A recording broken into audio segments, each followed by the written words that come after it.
This is the clerk, just a courtesy announcement that we are now live on the internet. Thank you.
Hello, Sherry. Would you like to do a mic check? Hi, good afternoon. Can you hear me okay? I sure can. Have a good meeting. Thank you.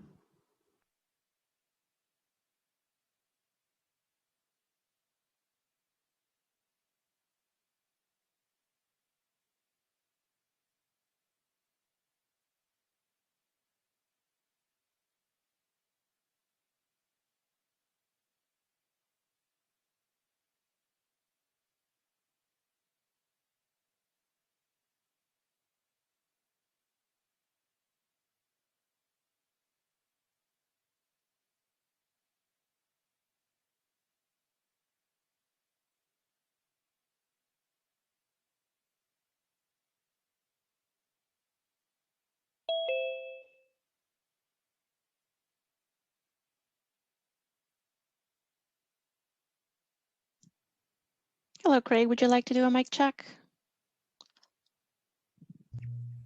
Oh, I'm sorry. I clicked on Craig's link, not my own. This is Kevin Day. I'll have to go find my link. I'm sorry. I'll be right back. Okay.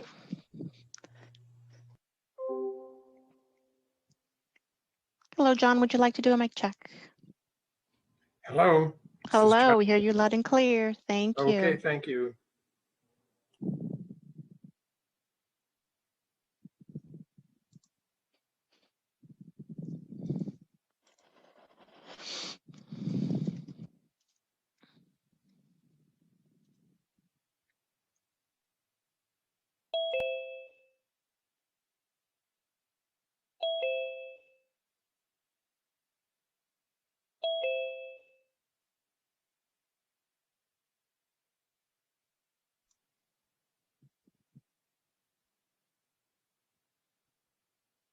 Hello, Craig. I see you there.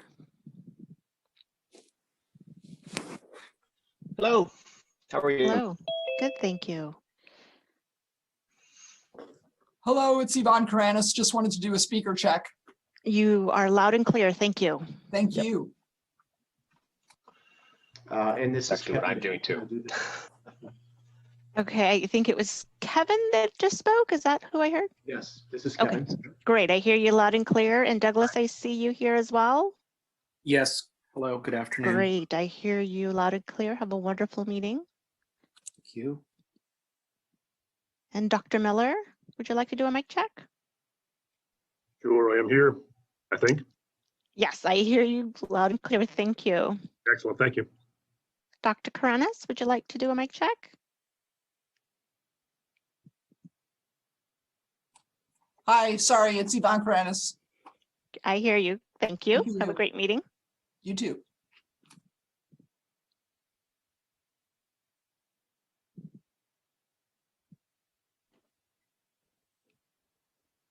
Just a courtesy announcement that we are now live on the internet. Thank you. Hello, Renee. Hi, how you doing? Can you hear me? Good, thank you. You sure can. Have a great meeting. Hello, Moretta. Hello, good afternoon. Good afternoon. Have a great meeting. Thank you. Good afternoon, Huang. Hi, good afternoon. Good afternoon. Hear you loud and clear. Thank you. Thank you.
Hello, Paul. Would you like to do a mic check? Hi, good afternoon. Good afternoon. Hear you loud and clear. Thank you. Thank you.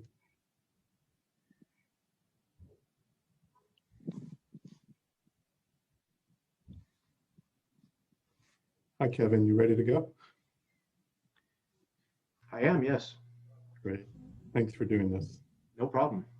Are you going to introduce your team or? Yes, Craig Blackhurst is going to kind of get us kicked off. if That's okay. Okay. I am, but I think we're waiting for another few minutes to start, right? Yes, we are. You know when we get Okay. started. All right. You may want to have your cameras off until our item comes up. Understood. Thank you. Okay.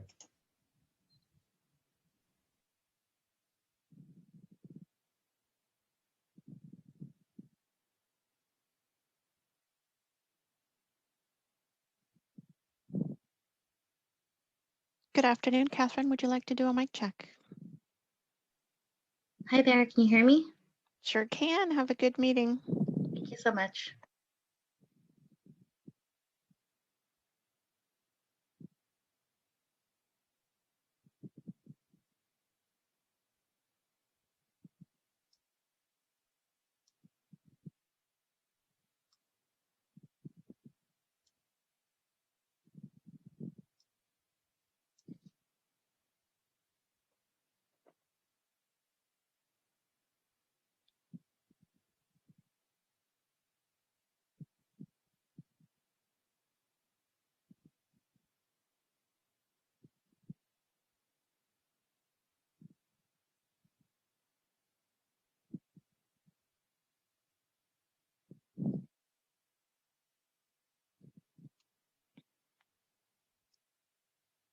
Good afternoon, Supervisor Lee. Hi, good afternoon. Good afternoon. Have a great meeting. Good Thank you. afternoon, Dr. Smith. Hi, can you hear me? Sure can. Thank you. Have a great meeting. Thanks. Kevin Day, would you like to do a mic check? Yes, can you hear me? Great. Yes, sure can. Thank you. You. Craig McEnroy, would you like to do a mic check? Say, yeah, I was double muted. That's great. Can you hear me? Yes, sure can. Thank you. Good to have a check. Thanks.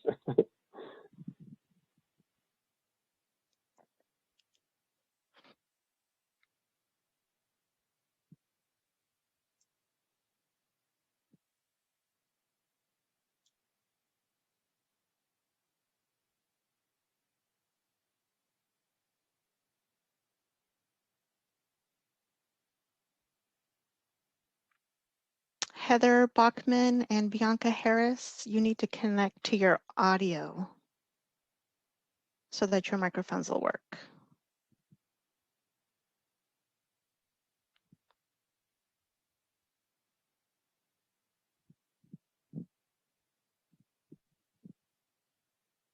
Heather, would you like to do a mic check? Hi, yeah, that sounds great. Hello. I hear you. Great. Thank you. All right, thank you.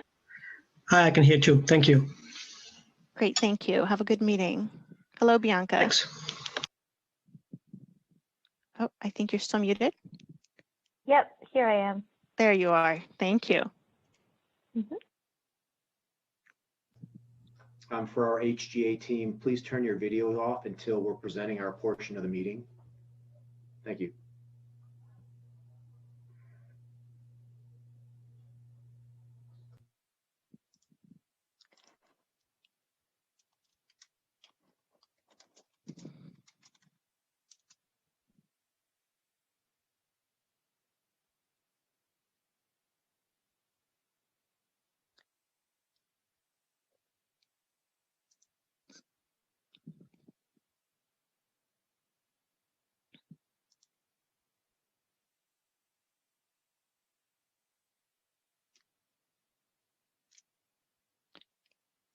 Laura Rosas, I see that you still need to connect to your audio to activate your microphone. There you go.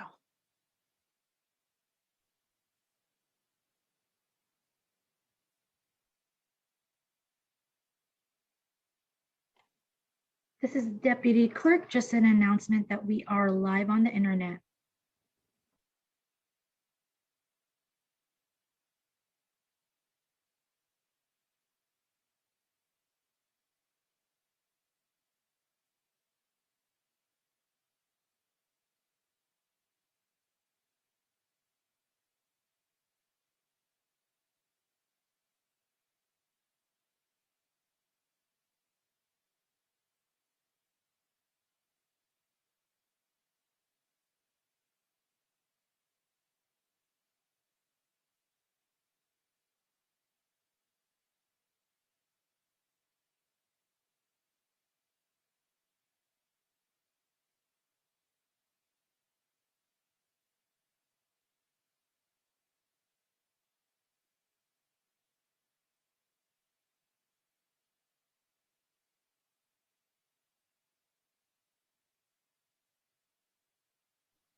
Good afternoon, Chairperson Submits.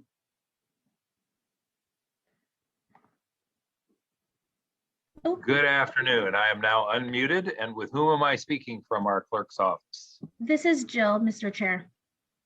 Thank you so much. If we could ask you to go ahead and let us begin the meeting. It is 2 o'clock sharp. Perfect.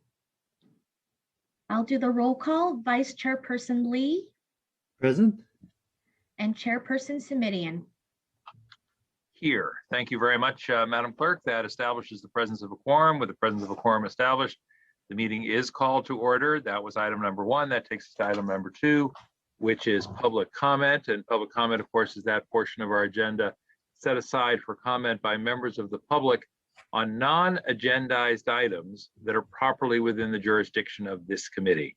So if you have an item that you'd like to address the committee on, which is not on our agenda today, but which is properly within the jurisdiction of our Health and Hospital Committee, this is the time. Let me ask the clerk, do we have any speakers under public comment today? We currently have 3 speakers in queue, sir. All right. Well, we allow up to 3 minutes for each of those speakers. So let's take them in order and go right ahead, Madam Clerk, and welcome to our speakers. Thank you.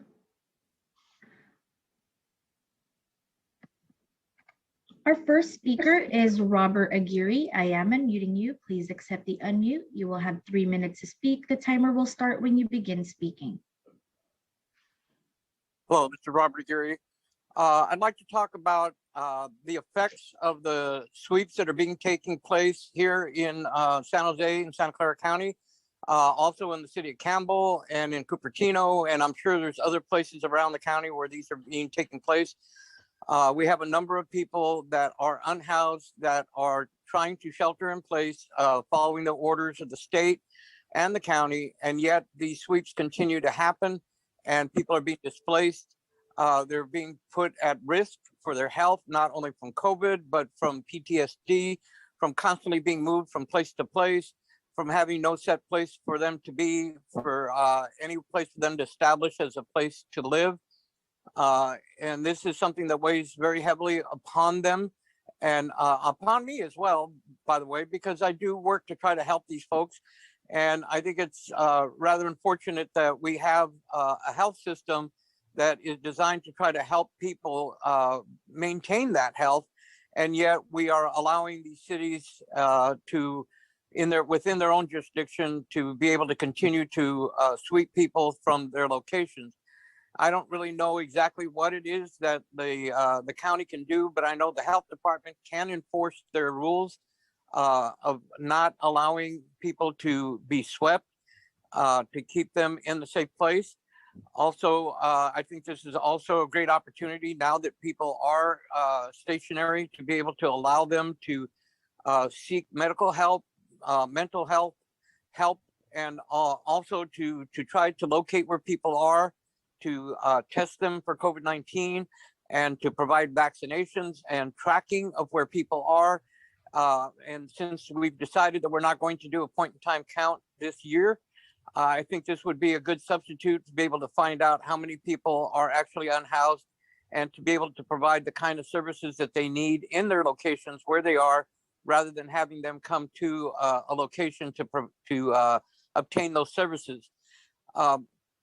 I think this is also a great opportunity for us to look at the situation and try to figure out what it is that people have that we can help them with, that they can overcome whatever barriers are before them to help them get back into the regular society, to get housed, to get whether it's temporary housing. And I certainly appreciate that the little houses that were put up on the county property. It's a good start, but we need to do much more than that. We need to provide that, and also the court for unhoused people, so that people that are being subjected to criminalization would have a court that would be sympathetic to their needs and their situation. And I think it's also good to provide a voice for these folks. Thank you. Our next speaker is Scott Largent. I am unmuting you. Please accept the unmute. You will have 3 minutes to speak. The timer will start when you begin speaking. Good afternoon, everyone. Scott Largent. I believe the county should have should be responsible to keep the cities in check for when they're misbehaving. And what's happening out on the streets right now are sweeps that are going against, I believe, county ordinances, state orders, the whole ball of wax. We're not supposed to displace people right now during COVID. Sending them in circles is not a good thing. And that's what I got to experience this morning out on right where 101 hits Story right there. A large encampment started to build up on Felipe right there. Now, prior to COVID, we basically booted everybody out of the freeway underpasses there. We kind of shoved them into neighborhoods. You guys understand how this process works. And they came out there tough today. They tore every single one of these little encampments apart.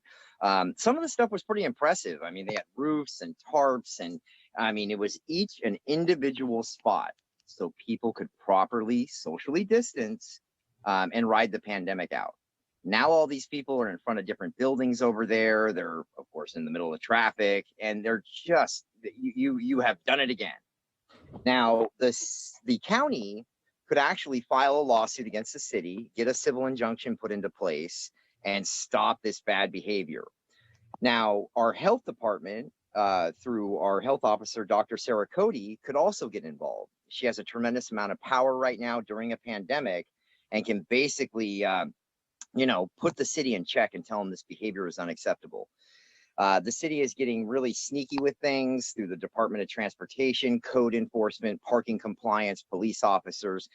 All these notices are different. They're meant to just mind, I don't want to use the word, but you guys are getting what I'm saying. And it just sends people in circles. It's very, very cruel. And I'm fortunate that I've been able to document this stuff. Now, 90% of the people that I meet out at encampments, or for instance at Felipe, at one point they lost that car or that motorhome. Okay, they went from an apartment, a house, job fell through, and they were trying to survive. They continued to work, and we basically just pulled the rug out from underneath them. Our incompetent public defender's office never represented these people properly to get them their stuff back. They're not in fighting shape. They will never fight for somebody's property. Why don't you guys start fighting for these people? Why don't you guys start doing more right now? That is not right what happened today. I'm out there handing out gloves, masks, and hand sanitizer, okay? There was nobody from the public defender's office, nobody from the the health department out there, just a bunch of savages throwing every single thing into a trash compactor. It was disgusting to see. Do something. Our next speaker is Martin Fox. I am unmuting you. Please accept the unmute. You will have 3 minutes to speak. The timer will start when you begin speaking. Good afternoon, Chair Submits. I ask your indulgence, please, to listen to my comment about agenda item number 8, which I cannot avoid a conflict here at 3 o'clock with another item. Mr. Fox, this is Supervisor Submits. I'm going to allow it, but this is a one-time only exception, just so everyone understands. Thanks so much. Thank you very much. I appreciate the opportunity because, as you know, I've talked to you and others about you, and I appreciate your service to the county and to veterans, including those veterans who are parents of adult children with serious mental illness that lack the capacity to understand their need to seek treatment voluntarily. Veterans recognize that by protecting others, they protect themselves and their families.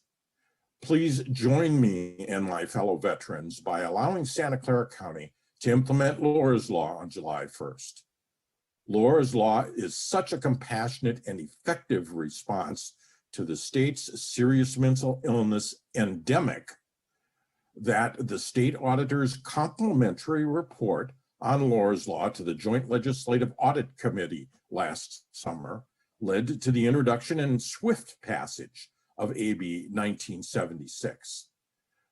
The state auditor wisely chose to expose the California Behavioral Health Directors Association and by implication, health contractors associations and members like the Law Foundation of Silicon Valley as self-interested recovery racketeers more interested in protecting their revenue stream than either the children residing with persons with untreated serious mental illness or the elderly parents providing housing to persons living with serious mental illness.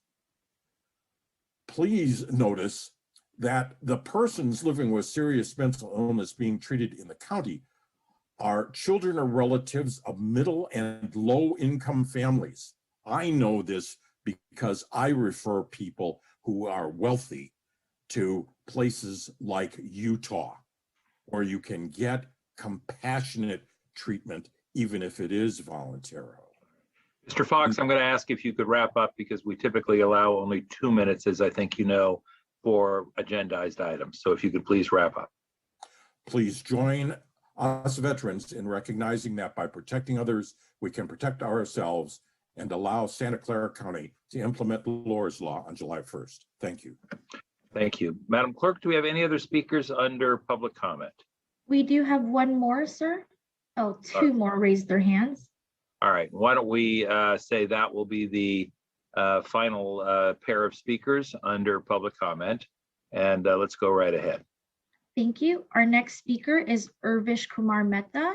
I am unmuting you. Please accept the unmute. You'll have 3 minutes to speak. The timer will start when you begin speaking. Thank you very much. I think what I wanted to bring up to the County of Santa Clara's agenda for today's meeting is to ensure that how the Health and Hospital Committee could help out evaluate the County of Santa Clara's different hospital facilities out here. I wanted to remind here that when the still the COVID-19 situation is ongoing and the vaccinations and the vaccination process and providing the vaccination is in process. While it is important to understand that in such kind of in a situation like a pandemic, that how the entire health and hospitals are required to be maintained, whether those facilities are to be a Kaiser permanent, whether those facilities are to be a private clinic or a private doctor. It is very important that the Health and Hospital Committee establish the right set of standards for the seniors as well as the middle generation, and as well as the youth and as well as the kids.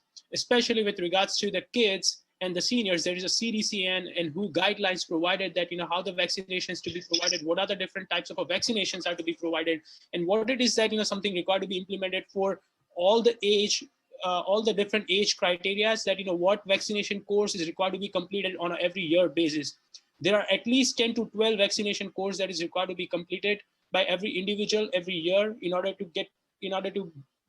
to maintain the right set of health standards and as well as in be compliance with what CDC, WHO, and as well as the United States Department of Health is recommending as a part of maintaining the better health. Also, from the health and hospital committee perspective, it is also important to ensure that what is the hospital staff they are required to maintain the sanity at all times. Those sanities are required to be maintained in accordance with the passport.doc.ai, which is currently implementing the procedures with the different hospital facilities as part of a COVID-19 check, and as well as enabling the exposure notification API, so that everybody within the hospital and a health department be aware that what it is take to maintain the right set of health standards, and as well as if there is anybody infected with the COVID or not.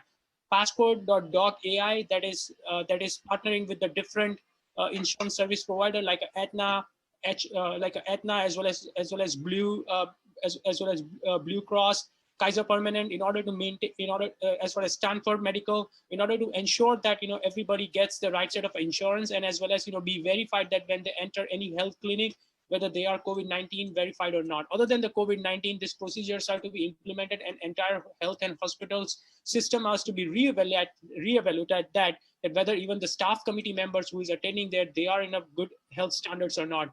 Also, it is important to make sure that while implementing those standards, every city follows the right set of a direction with the project clinics with the COVID-19, and as well as the right set of a standard to be implemented as well. Thank you. Our final speaker is Richard Scott. I am unmuting you. Please accept the unmute. You'll have 3 minutes to speak. The timer will start when you begin speaking. Hi, do you hear me? Yes, please go ahead. Okay. As you said, my name is Richard Scott. I was the supervisor in the original county mental health homeless team. We're talking about 20 years now, I guess. Things have totally changed since that time. When I started, prior to that, I was the emergency room social worker at Valley Medical Center for 10 years. When I started working at Valley, I could place someone in any condition in a matter of 2 hours, have them benefits, Medi-Cal, and a place to live. When I left there 10 years later, I couldn't do that in 2 months. That's how fast things changed. I have one real, very grave concern at the moment. I don't know how it is. When I worked at the emergency room, we'd bounce people back shift after shift after shift. emergency room, send them to psych. Psych would send them back, say they're organic. And then the emergency room back, the next shift is send them back, say they're psychotic. We have a large population, you just need to go around St. James Park, who are really brain damaged from drugs and whatever else, in addition to people who, are suffering from different forms of psychosis. These people are a danger to themselves and danger to others. We were handing out coffee 2 weeks ago at Trinity Church. Some guy came up and just cold cocked someone he didn't even know, knocked him flat on the ground. The guy was clearly on meth, running around like a crazy. You'll see people, very dangerous people, they're all over, going around banging signs and hitting other people. There has to be a place to lock these people up. There's an unwitting conspiracy in this state between the right and the left. The right doesn't want to pay for anything, and the left doesn't want to lock anybody up. Some people have to be put somewhere for their safety and our safety. And that's just the bottom line that needs to be done. In addition, we need to deal with treatment. You can have Laura's Law or not have Laura's Law. You cannot force people to have treatment. They will either partake of the treatment or they won't. But my biggest concern at the moment is these people who are walking around like they look like they're, from a movie, There Isn't Dead. They don't know where they are. They don't know who they are. They don't know what's going on. They walk down the middle of the street in traffic, shadow boxing. They not only are going to get killed themselves, but then they ruin other people's lives who hit them with their car. Something needs to be done at the bottom end to put people away where they can go and smoke cigarettes or do whatever they do, have some recreation, be rehabbed as possible, or at least taken care of for our protection and theirs. Thank you very much. That concludes our speakers, Mr. Chair. Thank you very much, Madam Clerk. Thank you to our speakers. And that takes us to item number 3, which is to approve the consent calendar as contained in our published agenda and or make any changes to the committee's agenda. We have items 11 through 18 identified for consent. And if that's amenable to Supervisor Lee, I would appreciate a motion to approve the consent calendar as contained in our published agenda. And Supervisor Lee, there's that mute button that you're going to have to push for unmute. I'm so sorry. As they say, if I get $1 for every time that happens, I'll be a pretty wealthy guy by now. Yes, Okay. I agree to what you just proposed as for item 11 through 18 on the consent calendar, and so moved. All right, motion by Lee, second by Submits, to approve the consent calendar as contained in our published agenda. Let me just confirm with the clerks. Do we have office? Do we have any speakers on any of our consent calendar items today? We do not. Then without objection and hearing none, we will approve the consent calendar as contained in the motion by Lee and a second by Submits. And that takes us to item number 4, which is our reappointments and privileging actions. The doctor is ready to, I see a wave there. So why don't we turn to you, doctor, and let you go ahead and give us a report. And then we'll ask for a motion to approve the appointments and reappointments as well as the privileging actions. Thank you. Good afternoon, Board of Supervisors. My name is Yvonne Kranis. I'm the president of the Enterprise Medical Staff, and I'm here to present the credentials report and answer any questions you might have. All right, thank you. Looks like everything is pretty well squared away. I have no questions. Supervisor Lee, are you ready to offer a motion to approve? Yes, so moved. All right, motion by Lee, second by Submits. Any speakers, Madam Clerk? No speakers, Mr. Chair. Thank you. Then without objection, hearing none, the measure is approved unanimously. Thank you, Dr. Kranis. Hope we didn't keep you too long today. No, all right. thank you so much. That takes us to item number 5. Item number 5 is to receive the presentation and report from the Facilities and Fleet Department. Dr. Smith, why don't I let you identify who on the team you would like to give us the report.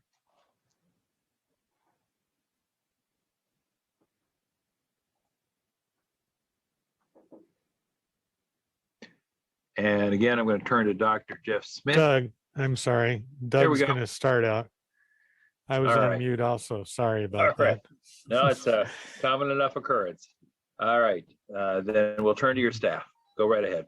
Doug, you're on. Okay. Yeah, good afternoon, Supervisor Submits and Supervisor Lee. I would recommend, in the interest of time, that we start off with the presentation. And if you agree, I will turn this over to our project team, HGA, the design architects. Go right ahead. Okay. In that case, Craig, I'll turn it over to the project manager for HGA, Craig Blackenhurst. Hi, thank you. Kevin, could you go ahead and start sharing your screen for the presentation, please? Thank you. My name is Craig Blackhurst. I'm project manager with HGA Architects and the project manager for the Behavioral Health Services Center project. We have a presentation for you today. It's approximately 25 minutes long. Is that going to be all right with this group? All right. I would try and tighten that up just a little bit if you can, please. Okay, maybe closer to 20. Okay, that would be ideal. Thank you. We will do our best. All right. All right, let's go. All right, so today we're going to talk a little bit about, we have our vision statement up on the screen here. I'm going to go a little faster than I normally would.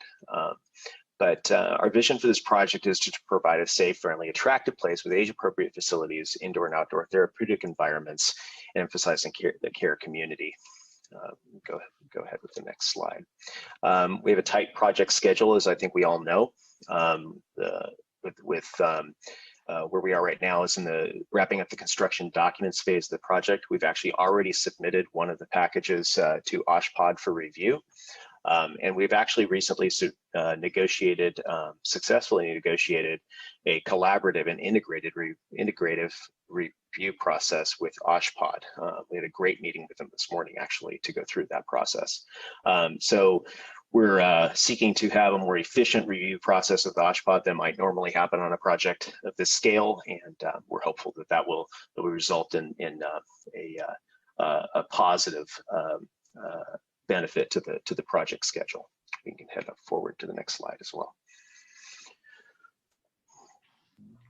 All right, on the screen is a program. I'm just going to hit a couple of the highlights here and then turn it over to Kevin and Heather to go through the main design presentation. But as many of you know, this facility will house inpatient services, emergency psychiatric services for adults, adolescents, and children. The children program is actually a new program for the county, and we're excited to be part of the team that's helping bring that to this facility. There will be an urgent care center. There will also be a connection to the receiving and support center through a tunnel. And there's also going to be a connection to the new ED expansion via a bridge so that we can have a secure and safe and private way to transfer patients from the emergency department directly into the Behavioral Health Services Center. With that quick and brief overview, I'm going to turn it over to Kevin and let him talk us through the exterior design. Great, thank you, Craig. So I want to start with an overall view of the project site. You can see the campus here. The new Behavioral Health Service Center will be just to the west of some of the primary buildings on campus, the main hospital, Sobrato Pavilion, the Valley Specialty Center, off of Renova Drive. This site is currently occupied by a single-story parking structure called Parking Structure 3. That parking structure will be demolished, and those cars plus more will be contained in a new parking structure on the Della Maggiore site that you see where my cursor is pointing here. This site is ideal. It's central to the campus. Its proximity to some of its neighbors is also ideal for the functioning of this facility. So for instance, we have the emergency department and its expansion off of the West Wing building here that allows us very quick access for patients that present themselves to the emergency department, but who truly need to be treated and seen by the emergency psych services. That'll be an easy connection. Similarly, we have the receiving and support center to the south of our site, which will bring all of the goods and services via a tunnel to this Behavioral Health Services Center, and waste and such will move through that tunnel as well. So we don't need a loading dock for this facility. And then lastly, the parking structure 2 to the north will provide a place for people to park who are visiting the Behavioral Health Services Center. So really ideal location that should serve this facility well. I want to just quickly point out the way the building is organized. It's a 3-story structure. As you saw Craig present, it's about 190,000 square feet. This 3-story structure allows it to be more residential in scale rather than institutional. It's a large building, but it's not a tall building compared to its neighbors. The way the building is organized is that we have on the ground floor those public engaging programs like emergency psych services, pharmacy, and urgent care. And then the upper 2 stories are those patient units that you've heard us describe. What I show here in blue are the actual patient spaces, and then you can see how their support is connected in between. There's kind of an east wing and a west wing. And I want to point out the things you see in green here are those outdoor recreation yards associated with each unit, each patient unit, as well as spaces for staff. It's very important as part of our healing process that we're trying to enable with this new facility, that you have connection to the outdoors, both visual and physical connection via these recreation yards and outdoor gardens and courtyards. So that's a really key feature of the design. Here you see in the aerial view how that diagram kind of comes to true form, and you can see how some of those recreation yards are stacked so that they all have views to the sky, they don't overlap each other, and the building gets sort of carved out to provide those spaces as well as a lot of natural light into those facilities. You can see the main drop-off on Middle Drive here, and some of the other features like the bridge that connects back to the emergency department. Move forward here. Just talk about the site plan now at a tighter scale. You can see how the project fills the site. People who park in the parking structure 2 to the north will come out from the elevator or from the stairs and come along Turner Drive. Well, they'll move through what we're calling an entry garden. So this is a little bit wider landscaped area off of Turner Drive that really sets the stage for the kind of peaceful healing environment that we're trying to create. You then move underneath the building to the main entry along Middle Drive, where we also have our drop-off zone for short-term parking. The other thing I want to point out here is the Sally Port to the north. This is a really important feature that allows very safe transfer of patients into this facility via ambulance or police cars, as well as transferring people out of this facility to others. So this is gated at both ends. Vehicles can come in from Ginger Lane on the west and then exit out onto Turner Drive on the east, and it's secured access through video cameras. We're also screening the parking structure so that you don't have visual access into this Sally Port area. So very important functioning portion of this building. So just to talk about the architecture quickly, you can see here on the east facade that fronts onto Turner Drive, we're proposing a modern expression that fits in with many of the other buildings on campus, but we're also introducing some natural materials and forms that allow this to be a little bit more human scaled in its detail. For instance, on the upper stories, you can see we're proposing a cream colored terracotta tile. This is a fired clay product that is going to have some variation. It's going to feel more residential in its tone and its texture. Then at the ground level, we have a warm silver aluminum plate system that's durable and also sort of welcoming in its detail, and then some more natural tone colors around the window frames and exterior sunshades and things of that nature. Looking at the southeast corner, the prominent corner of Ginger and Turner Drive, you can see how we've sort of captured all of these programs under this cornice that's sort of symbolically protective. You can see some of the bays that project out our double room occupancy rooms, as well as some group rooms. This large window at the end that faces south is that day room that we'll describe in a few minutes, bringing in a lot of natural light to that communal space for that program. You can see how the bridge plugs in at the 3rd story and actually bypasses the children's recreation yard without visibility into it, but it provides us with a very efficient way to get you into the building from the emergency department. Here at the lower level, you can see a proposal for public art that's also going to activate this space. You can see we're proposing a warm wood look resin panel for this large canopy feature that'll set the tone right away in the level of care that's going to be provided here in warm and welcoming sort of details and forms. Here's the vestibule. As you enter the drop-off, clear signage. There's a little bit of skylighting to bring in additional light, but also provide weather protection for the drop-off. As you back up across Middle Drive and you look at the main entry, you can see a 2-story lobby space that we're proposing. And above that, there's one of these rooftop terraces for the public and for the staff to get out, to get some fresh air, to sort of relieve themselves from the stress of working in this environment And you can see other features like the view gardens that we're proposing flanking the main entry. We can't have things like real trees in the rec yards for the patient units, but we can provide ways for those patients in those recreation yards to look out onto nature in the form of these view gardens. So again, all about bringing light and views and creating as comfortable environment as we can. As we continue to turn the corner on the southwest corner of Ginger Lane and Middle, you can see those same expressions carrying through. Then as you come towards parking structure 2, you can see the gates that provide access to the Sally Port, and ultimately you come into that space and you can see how we have covered drop-off for the access to emergency psych services along this Sally Port. You can see some of the screen walls that provide protection for, in this case, the adult emergency psych rec yard, and a little bit of translucent glazing and some light in there. You can also look to the top of the building and see a sports court that we're proposing to provide outdoor activity for those patient units. So highly secured. The garage on the left-hand side of your screen will have its openings blocked with perforated aluminum so that we don't have visibility from the parking structure down into the Sally Port area. And here's an aerial view looking at that. You can see down into some of these gardens for the emergency psych, and also for the staff space on the right-hand side, as well as the half-court basketball up on the sports court. This is a place for yoga, for activities, for stretching, for anything that we want to do up there where the patients can get outside and get some fresh air. That will be screened so that balls don't end up being thrown onto the street below by a sort of mesh fabric that goes over the top of the courtyard.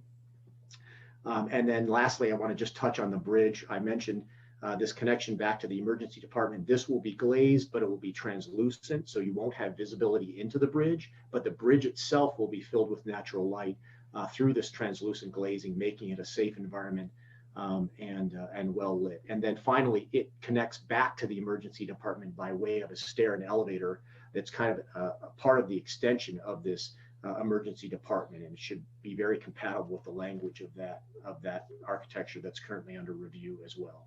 With that, I'm going to turn it over to Heather Bachman, who will take us inside the building.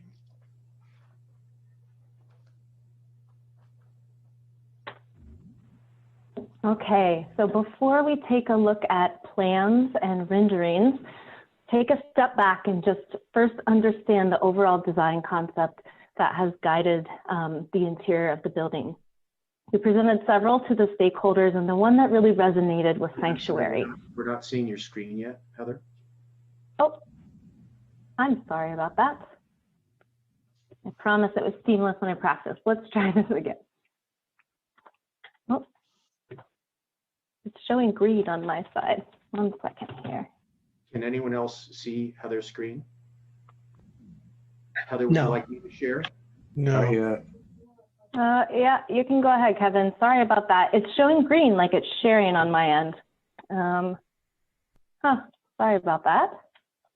Hi, this is Supervisor Submits, and what I would say to all parties is we've come to expect some challenges as we Zoom with one another. So take a moment and we'll get there soon, I'm sure.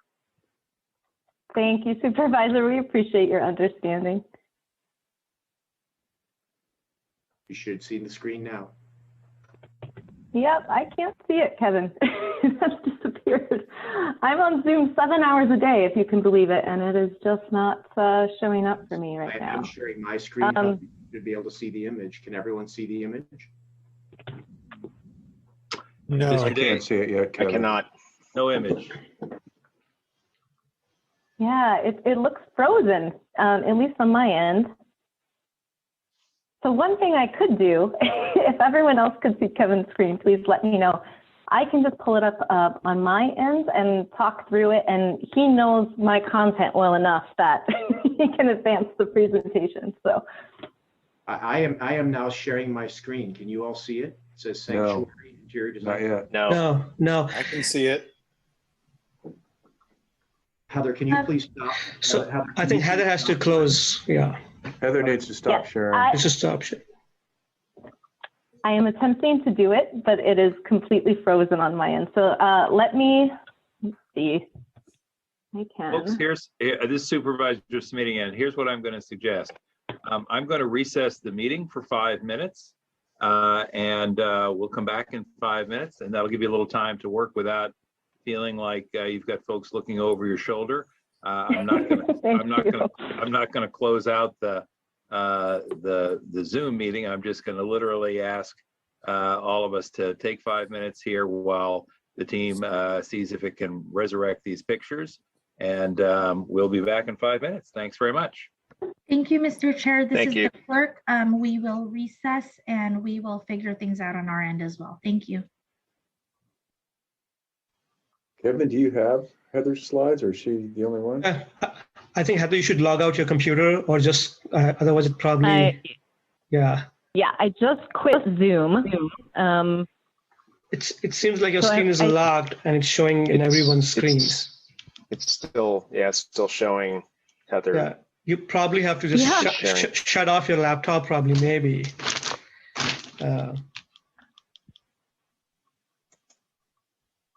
Okay, I'll shut down my whole laptop because I just force quit Zoom and it's still not responding.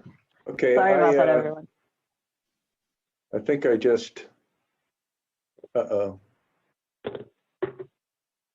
that didn't work. Heather, this is the clerk. It looks like you're also joining us via phone. Is that correct? Yes, that's why I still have audio, because I've disconnected from Zoom except for audio. Okay, do you mind booting out of all of the No problem. Yes, so I'll and then rejoin us in a second. I hope that resets our side.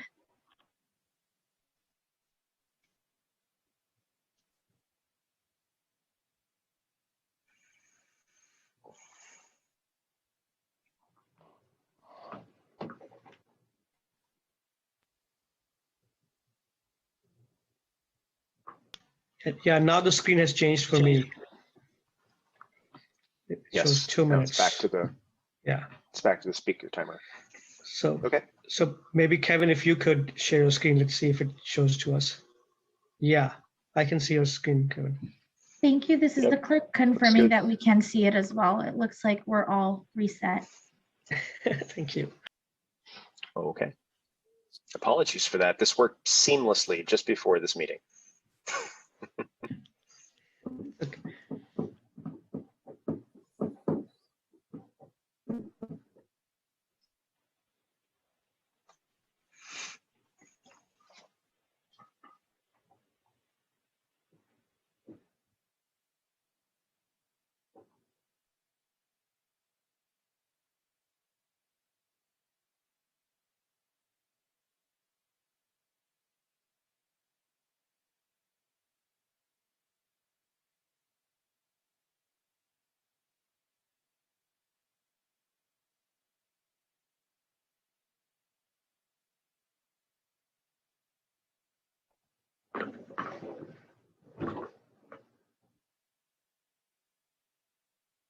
Kevin, you seem to have a good internet connection in Tahoe.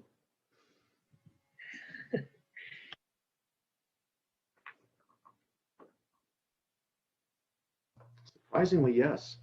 It's pretty strong.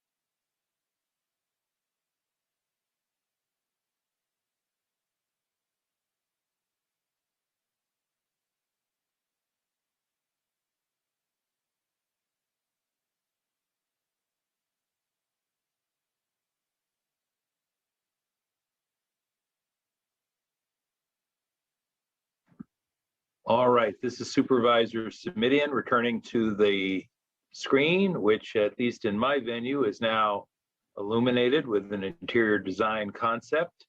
And why don't we ask the clerk to just call the roll and establish the presence of a quorum once again. Madam Clerk? Thank you. Vice Chairperson Lee. Here. And Chairperson Submits. Here. Thank you. Both members of the committee are present and accounted for, and we'll return now to the design team to go ahead and share their display. Thank you. And Heather, have you rejoined? So why don't I take us forward then and talk about the interior design concepts. So we had an opportunity to present several concepts to the users and the staff of the Santa Clara Valley Behavioral Health Program, and we landed on this concept of sanctuary, which is really this idea that the space is going to be a safe place where it's all about peace and calming environments that provide a place of refuge from danger, and protection from overexposure and overstimulation. So this became a really driving force in our selection of materials and colors and how we approach the whole space as we move forward. We do want to make a note that this idea of sanctuary is different for each of the populations. So what might be a sanctuary for an adult is likely going to be a different type of space for an adolescent. And so we've been very cognizant of designing these spaces so that they're appropriate for each of these different population types as we move forward the idea of sanctuary. Here's just a couple of inspirational images that we developed to show this notion of sanctuary being reflected in natural materials and daylight and screening. These are not necessarily images of behavioral health spaces, but they were inspirational for us as we looked at the design. I'd like to just start with project. And I understand, of course, that it's a whole lot easier, quicker to simply say Behavioral Health Services Center, and that certainly is inclusive. But this effort, in my view, started as a project that was designed to address the fact that in a county of 2 million people, we didn't have a single secure bed for a kid who was in a time of crisis. And there is a long history, now going back more than 6 years, that brought us to this day. Dr. Smith, I think it's fair to say that along the way, as you and our county staff worked with board members, including Supervisor Chavez, who deserves a shout out here, by the way, when we talked about how we could serve the needs of these young people, ultimately staff's recommendation was there is a way to serve the needs of these young people, and while we're at it, it's time for a 21st century upgrade for our adult patients as well. Dr. Smith, is that a fair recollection on my part? Yes, that's fair. Okay, so while the staff is understandably focused on the whole of the effort, I just want to make sure that the initial goal of addressing the needs of adolescents and children sort of don't become the afterthought, don't become the second in our thinking, that it stays top of mind. So enough on that. As I say, it may seem cosmetic or superficial, but I do appreciate the fact that going forward we'll be very clear about the fact that this is the new Child and Adolescent Psychiatric Facility, and if we need to call that CAPF or whatever odd acronym we come up with, that'll be fine by me. I understand. My next question has to do with the issue of timing, and so let me go, I guess, to Mr. Koenig, because we have a slightly different timeline in our materials today than we've had in the past, as it gets a little bit more detailed. Mr. Koenig, you still with us? Yes, I am. Thank you, sir. And I know people are moving around. Mr. Koenig, as I look at the last staff report from January, we had a somewhat simpler colored timeline that showed March 2020 as the completion of programming, pre-design, and site selection. And then looking forward at that time, we had February 21, that would be now, as design completion, then construction beginning February of 2022, and then open to patients November of 2023. And as you know, at every meeting, I ask you and 4 or 5 of your colleagues, are we still on track to meet that deadline? So now I'm looking at a slightly revised timeline. And I think the first thing I want to ask you is I see that we are, in fact, now at that February 2021 place in our calendar, and that we do, in fact, have the design completed consistent with prior expectations. Have I got that right? I'm trying to make two different calendar formats mesh. I think the what we've done is because of OSHPD approved the collaborative design process. We are submitting these not in the typical way where you would submit your complete construction document package at one shot. We are going to submit them in increments. OSHPD is going to review them in increments with the idea that these increments could be approved earlier than the entire package, which would allow construction to begin earlier than it otherwise would have been able to.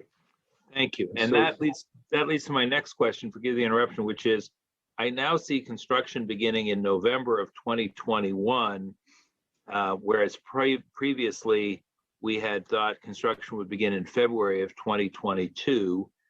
And I do note from the materials that you've submitted that construction actually starts with demolition, if I understand it correctly, that the first thing we do is demolish. So I'm trying to figure out, is this really getting us started sooner than we had originally anticipated? Or is this just that we're now showing more clearly that there's some demolition before the construction activity, as I would think of it, begins? Actually, the construction here is referring only to the start of construction of the child and pediatric facility. The demolition of PS3 hopefully is going to start in June, as well as most likely the demolition of the Della Maggiore building. And all of that would be the make ready work for the start of construction of the permitted, OSHPD permitted portion of the project. Got it, thank you. So I take that, and if I'm reading too much into it, please help me temper my expectations. I take that as meaning that in part by virtue of this, what I'll call incremental sequential approval process, we actually can begin construction 3 months earlier than originally anticipated, meaning November of 21 rather than February of 22. Did I get that right? That's our goal. And Okay. From our meeting this morning, it looks that OSHPD is going to do everything they can to help us meet that goal. All right, now here's where I'm going to push back a little bit on the calendar, if I may. In today's packet, it says construction November of 21 through November of 2023. I'm looking at page 2 of 5 in the report and packet page 15 for those of us who are working with packets. And in the January packet, it said open to patients November of 2023. And one of the things I've learned working at the county is that there's a little lag time between the day that we call construction over and the day we say we can open a building to patients. So I'm trying to understand, does that mean that I am no longer able to count on opening to patients in November of 2023? Or is that just perhaps not quite as tight a description in today's packet as we've had in the past? We've initially asked for beneficial occupancy in November 23. We're actually working with the contractor. We're trying to beat that. As far as the time period, I don't know if Curtis is on the line here, but as far as the time required from the time a facility is complete and the time the California Department of Public Health allows you to, or certifies it, that can take some time. That process, that schedule, we've not started working on yet.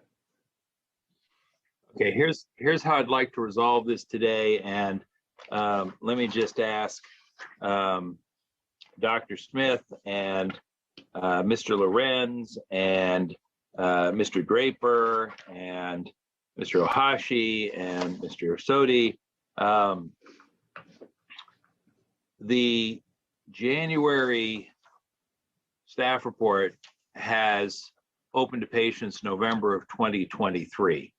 That is a little And at that time, I was pleased that all of you were able to say, yep, that's no reason we can't hit that date. And today's format, as I say, is just a little bit different. I know you're working with some new information. So could I ask that when we meet in March, please, when I say what's our target date for opening the building, that you have a date that you can provide us that you think is real, and based on your analysis of the approval process and the construction timeline that you've got, because I'm trying to get a handle on whether or not I can still rely on the information from the January staff report that says November of 2023. I would think that life was better because of the earlier start on construction, but I understand you got a lot of factors that come into play, and that's the question I'm going to begin our conversation with in March when the time comes. Okay. Then for our contractors, forgive me, for our design team at HCA and Cunningham Group, I think you may recall that when we had the participation of Supervisor Ellenberg, who preceded Supervisor Lee on our committee, she and I both were very anxious that the adult interactions not overlap with interactions for adolescents and children. And we talked about that particularly in the context of the lobby space. Could I ask you to speak a little bit to how the current plans address that concern? You did reference it in the presentation today, but I just sort of want to revisit it, mindful of the desire to keep those two separate groups of patients separate as we operate the facility. Do we still have Kevin, if he wants to pull up that? Yes, you do. And I know actually Heather. Yeah, if we trust me to try to show another diagram, I have something that illustrates it. Should we try it again? Let's try. Let's try. Okay, let's try again. All right. All right, now it says on my end I'm sharing. Are you able to see it? Yes, we can. Okay. We are. Very good. Thank you. Okay, so I'm not going to go full screen because it might make it explode, but I would like to address your concern, Supervisor. So this is a rendering of the lobby area. This is the entrance to urgent care. There are two separate entrances, both for adults, one for adults and one for children. And then on the next page, I'll show some diagrams which show on the plan specifically how the departments are split up so that there's no interaction between the two. So urgent care, the plan for urgent care is shown at the bottom right here. Everything in the orange color is designated for the adult program. These are interview rooms, a separate waiting room, separate reception. And then through a different entrance is the minor side. So you can see the magenta color is dedicated to the minors. There are separate paths as well. So for example, if there is a patient, a minor patient in urgent care who needs to be admitted to either EPS or to EPS, they would follow that magenta line that we've shown, and they have a separate entrance and dedicated program for EPS intake. The arrow at the top shows a separate entrance from the vehicular sally port as well. So there's no overlap in either the urgent care program or the EPS intake for patients. Staff, however, are able to freely move between the two. The next page will show you the separation. Ms. Bachman, before you go on, forgive me, this is Supervisor Submits, and if we can go back to the page with the arrows that you just had up for us. Yes, sir. There we go. And I think it's the long line on the right that you call magenta because you're a design professional. I call it purple because I'm not. Or purple. There you go. There you go. And there is a place, it looks like in the hallway where the two lines are parallel briefly, admittedly. Yes, sir. I can And speak to that. please. Yes. So we do have what's called back of house circulation, or circulation that connects departments. You're very astute in picking that up. However, because the staff have clear sight lines down the corridor, the staff are able to ensure that there won't be patient overlap when a patient is being escorted, for example, from urgent care to EPS intake. So I'll grab let me annotate just to show what I'm talking about. So if I have a patient, whoops, sorry about that. If I have a patient here, I can escort them to here. A staff can look down the corridor to make sure there are no adult patients present, and then escort the minor patient to EPS intake.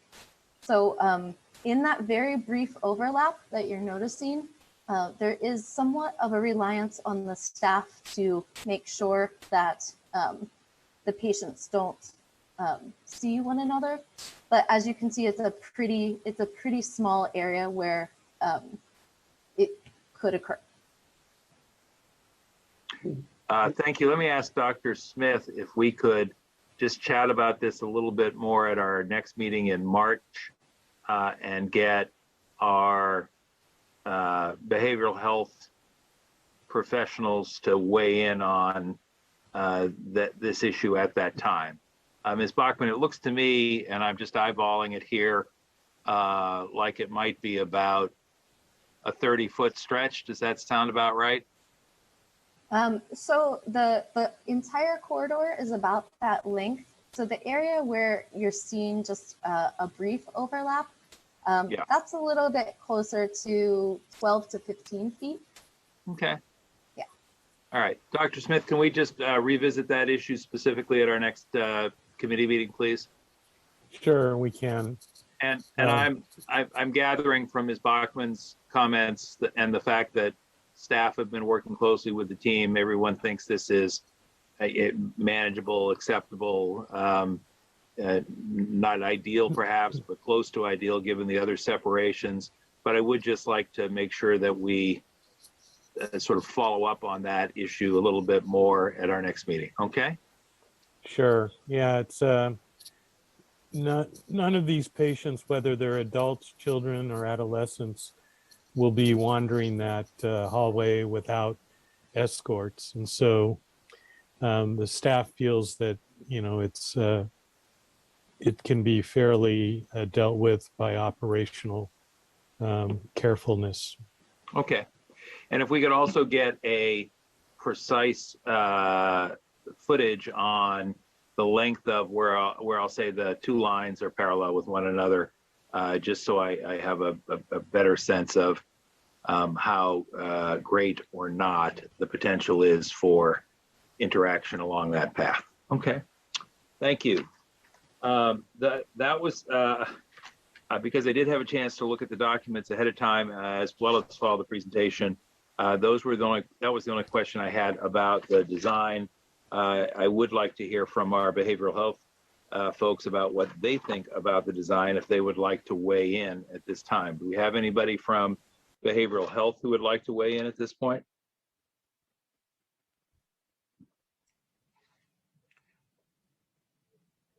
No? Okay. Dr. Smith, let me then ask you a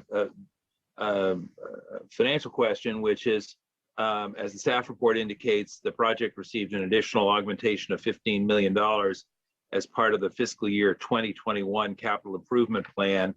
Assuming we're staying on the schedule that is contained in our published materials, what do we anticipate as the necessary actions in the coming fiscal year 21-22 in terms of the capital improvement plan? You mean in terms of exact amounts, or? No, are we looking at infusions that will be necessary for the capital improvement plan? If so, is it order of magnitude about the same, a little bit less? And for Supervisor Lee, and to refresh my memory, you might remind us what the financing mechanism is as the staff currently envisions it. We'll do the financing as a lease revenue bond, which means that we have to build it first and then essentially take a mortgage out on the property and essentially pay it back.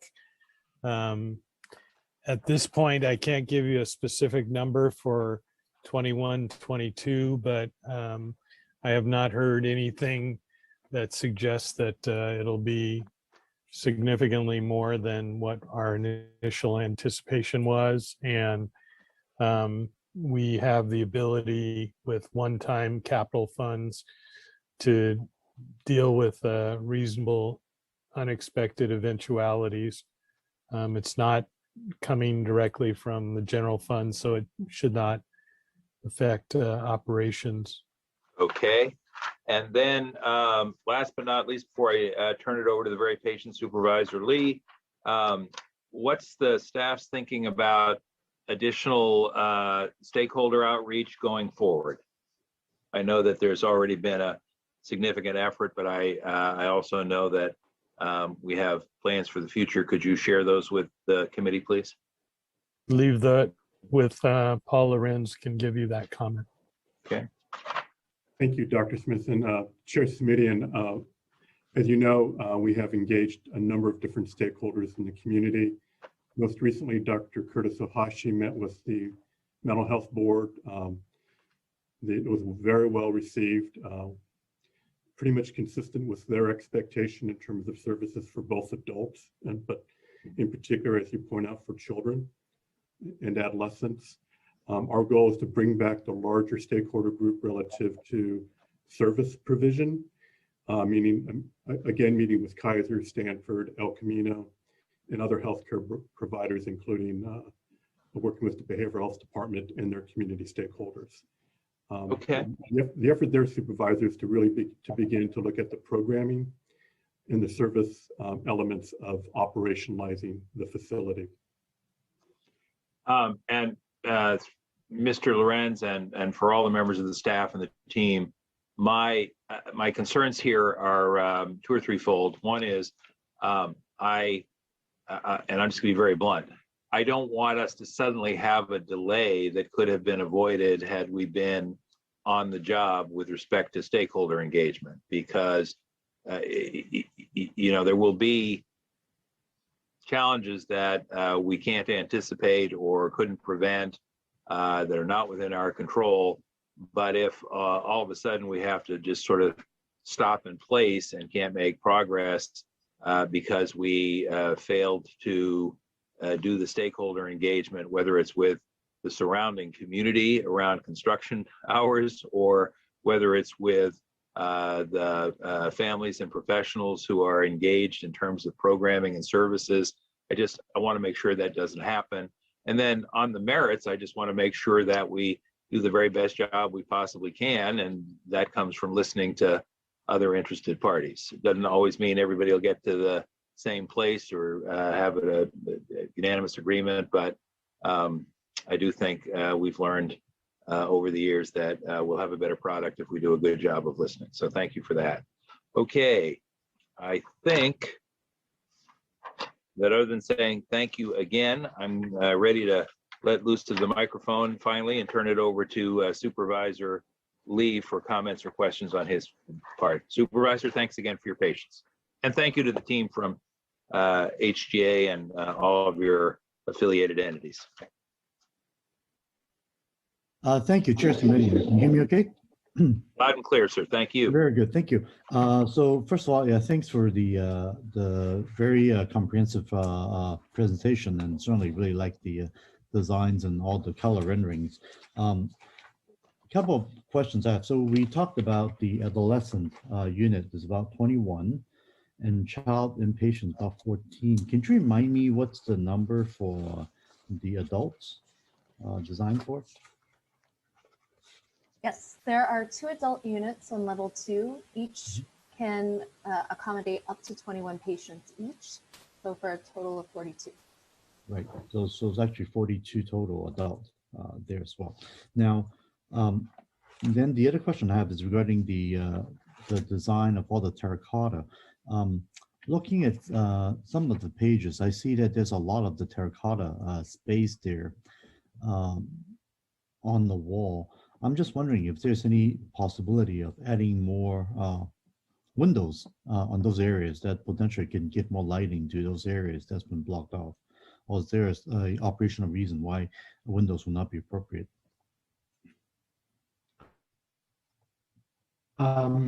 Well, I would say that we have a fairly large window in every patient room, so that covers that very well. Our circulation areas are quite open and with glazing, so those corridors, in fact, we're very specific about making sure that we don't have windows in the public areas looking down into those rec yards. So you can imagine, one of the key things we've been, looking at all the outside world, where we want them. So in the case of the front of the building, as you're a public person coming off the elevators, you're blocked from view down into those rec yards until you get through the sally ports. We're proposing translucent glazing in the sally ports as kind of a transition. So there'll be light with glazing, but you don't actually have visibility into the rec yards until you get beyond that sally port and you're essentially in the unit. The patient, rights and just their sort of activities. So those are the areas where maybe you see more solid wall. The lower level is quite heavily glazed for the administrative and for the emergency psych services. Some of the walls you may see on the ground is lucent glazing to let some light in, but we don't want people on the street to be able to look into the building. So it's a really careful using just about everywhere we feel we can. And really, you'll find the space feels very open, including that central courtyard, where when we take the large plan and we put a big spot of daylight and outdoor areas in the middle of the plan to help with that. So we hope it's going to feel very open and very welcoming and very full of light. So if there's something in particular, we can address it. I could pull up the views again. If there's an area you would like asked about, I can sort of tell you what's happening behind those walls. But generally, we try to put in windows everywhere we can. Yeah, I think the other thing, Kevin, you might mention that in addition to the windows in each patient room, for the common areas, they're intentionally you introduce a lot of natural light at each end of that corridor. Right. Yeah, we made sure not to put any patient rooms at the end so that everyone can share in that daylit space. And in fact, we've been able to make certain that none of the patient rooms look onto the parking structure, or all of the patient rooms are focused out to the east and the west, and and or across these view gardens, so that onto a neighboring building. So we've been able to orient all the patient rooms to sort of look outward. Right. Now on the sports court, also notice that there's no viewing of the outside. You can look up, but you certainly cannot look outside by design. Is there a reason for that? Again, it's sort of privacy from, we don't want people on the parking structure to be able to look into that sports court. So you all feet, we have a solid plaster wall. Some of that is just durability, if you're throwing balls off the wall and so on. And then as you point out, it's light up above that. So we could potentially introduce some translucent glazing, just for light at the lower levels. But I think we do want to prevent views into the sports court from the surrounding structures. Yeah. Right. I just think it looks a little bit less confining. If we could at least let people be able to see from the top to the outside downward. So if there's any way, like you said, about translucent, and I'm sure there's design structure you could make it so that it would look like they could have some visibility from the inside, even though it's going to be mostly blocked. But I think that would be helpful. Just want to suggest that. That's okay. And actually, that's all I have. Thank you very much. Good comment. Thank you. Thank you very much. Let me see if there are any other comments from our staff or the consulting team. And Mr. Koenig, why don't I go back to you to walk us out of this conversation if we have covered everything, or is there anything else you'd like us to know today? No, I think that pretty much covers it. You know, we talked about the changes in the design schedule and the submission to OSHPD, and we seem to be on track there. And after today's meeting, feel a lot better about the benefits that's going to bring to our schedule. And Mr. Koenig, as you know, we're often quick to criticize various state departments and agencies, but it sounds like that our county's experience with OSHPD to date has been a very good one on this project. Am I reading that right? That would be correct. All right. Well, I do think we ought to call out good behavior when we experience it and say thank you for that. And with that in mind, what I will do is ask Supervisor Lee to move the recommended action, which is to receive the presentation and report. Yes, and that's correct, to receive recommended reports, and so moved. All right, and I will second. Let me check with the clerk to see if we have anyone who's been patiently waiting through this conversation to speak to this item. There are currently 4 speakers in queue, Mr. Chair. All right, well, let's queue them up then and give each speaker up to 2 minutes, consistent with our rules, Madam Clerk. Thank you. Thank you. One moment. Our next speaker is Urvish Kumar Mehta. I am unmuting you. Please accept the unmute. You'll have 2 minutes to speak. The timer will start when you begin speaking. Thank you very much. I just wanted to let the health and hospital committee know that the hospital, that is, required to be serving to the people. It is important to know that, in what capacity they are going to be serving the adults, as seniors, adults, as well as youth and kids, as well as it is important to evaluate that what is the city staff, that is going to be the capacity of a city staff, as well as the eligibility of a project estimation, that is required to build the entire structure and the facility that is to be carried out in the 3-level structure. Also, when such architectures are being laid out, I think there are a few takeaways from there, that how it is being structured from level 1, level 2, and level 3, and how they are determining that at what particular level which adults and kids going to be providing, what type of facilities they are going to be providing to those people. Also, it is important that from county from county perspective, what are the different hospitals they are going to be aligning with the behavioral health science facility, and as well as what are going to be the stakeholders of that. And so the government continue to maintain this right set of standards for the facility. Also, it is important to evaluate that who is going to be the public health officer that is going to be aligning from a government perspective to the facility. Also, it is important to envision that how this facility is going to be serving the county and the rest of the city, and how it is going to be helpful to the different people as well, whether they are going to be providing the in-house delivery services as well, delivery services like helping the seniors getting to the home, and then getting to the behavioral health science facility as well. Also, it is important to envision that that what are the board members, what are the stakeholders, or what are the different hospital facilities like Santa Clara Valley, Kaiser Permanente, and other facilities will be co-aligning with them. It is also important to see that the architecture, from not just from architecture point of view, but also envision that how this facility in the future would become a helpful, not just from structure perspective, but overall as the facility perspective. Our next speaker is Don Taylor. I am unmuting you. Please accept the unmute. You'll have 2 minutes to speak. The timer will start when you begin speaking. Good afternoon, supervisors and staff. This is Don Taylor, the Executive Director with Uplift Family Services.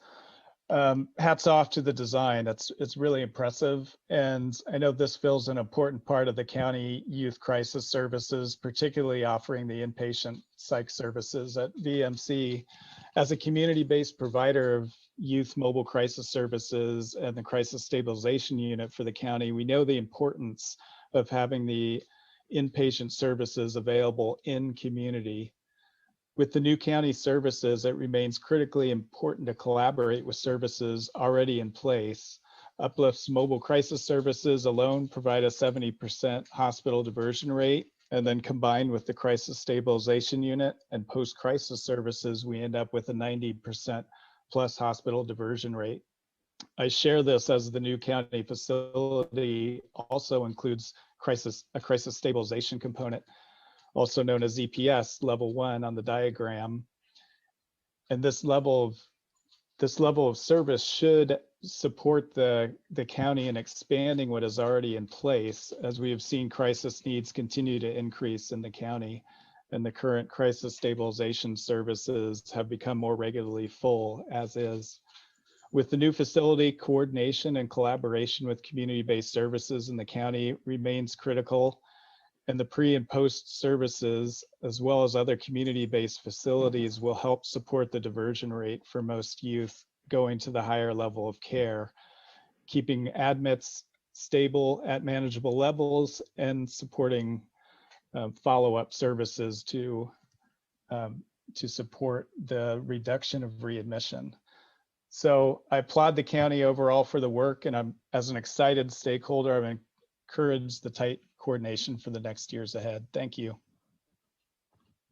Our next speaker is Scott Largent. I am unmuting you. Please accept the unmute. You'll have 2 minutes to speak. The timer will start when you begin speaking. Thank you, everybody. Good afternoon, Scott Largent. I'm just kind of curious why we ran our existing psych ward into the toilet. That place is an absolute dump over there. I don't know why we do that in Santa Clara County with all our older buildings. It's like we're, I used to call some friends of mine this growing up. They were car killers. They never maintained their car.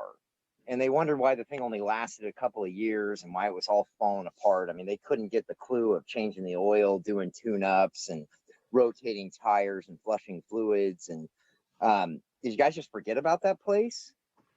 You still have an existing psych ward that needs to function properly, and it is not. I spent a lot of time filming over there, a lot of police stops out there, and what I'm doing is not wrong. But when I see black mold leaking around every single seam around that building, that's pretty shocking. And when you go through the front entrance of that place, wow, that's another shocker right there. Has anybody decided to get out some Ajax and maybe some bleach and start cleaning stuff up? It is disgusting, and that's where we are currently sending people. Now, this one right now, I mean, I hope it's not just one of those things where it's all show, no go. This does remind me of that courthouse that we built downtown, the Family Destruction Center, that we spent $240 million building, and it kind of looks like a lot of this architectural design right here. I'm looking at wasted space. And when we only have 42 beds in there for adults, I'm a little concerned about that. Do we have the general area where people are brought in? Then once they're put on the 5150 hold or the 5152, at that point, do you put them in one of the 42 beds? Is there a common area where everybody else can go? You guys need to keep the existing one functioning until this other one is done, please. We could pack that thing today. Our next speaker is username RNPA. I am unmuting you. Please accept the unmute. You'll have 2 minutes to speak. The timer will start when you begin speaking.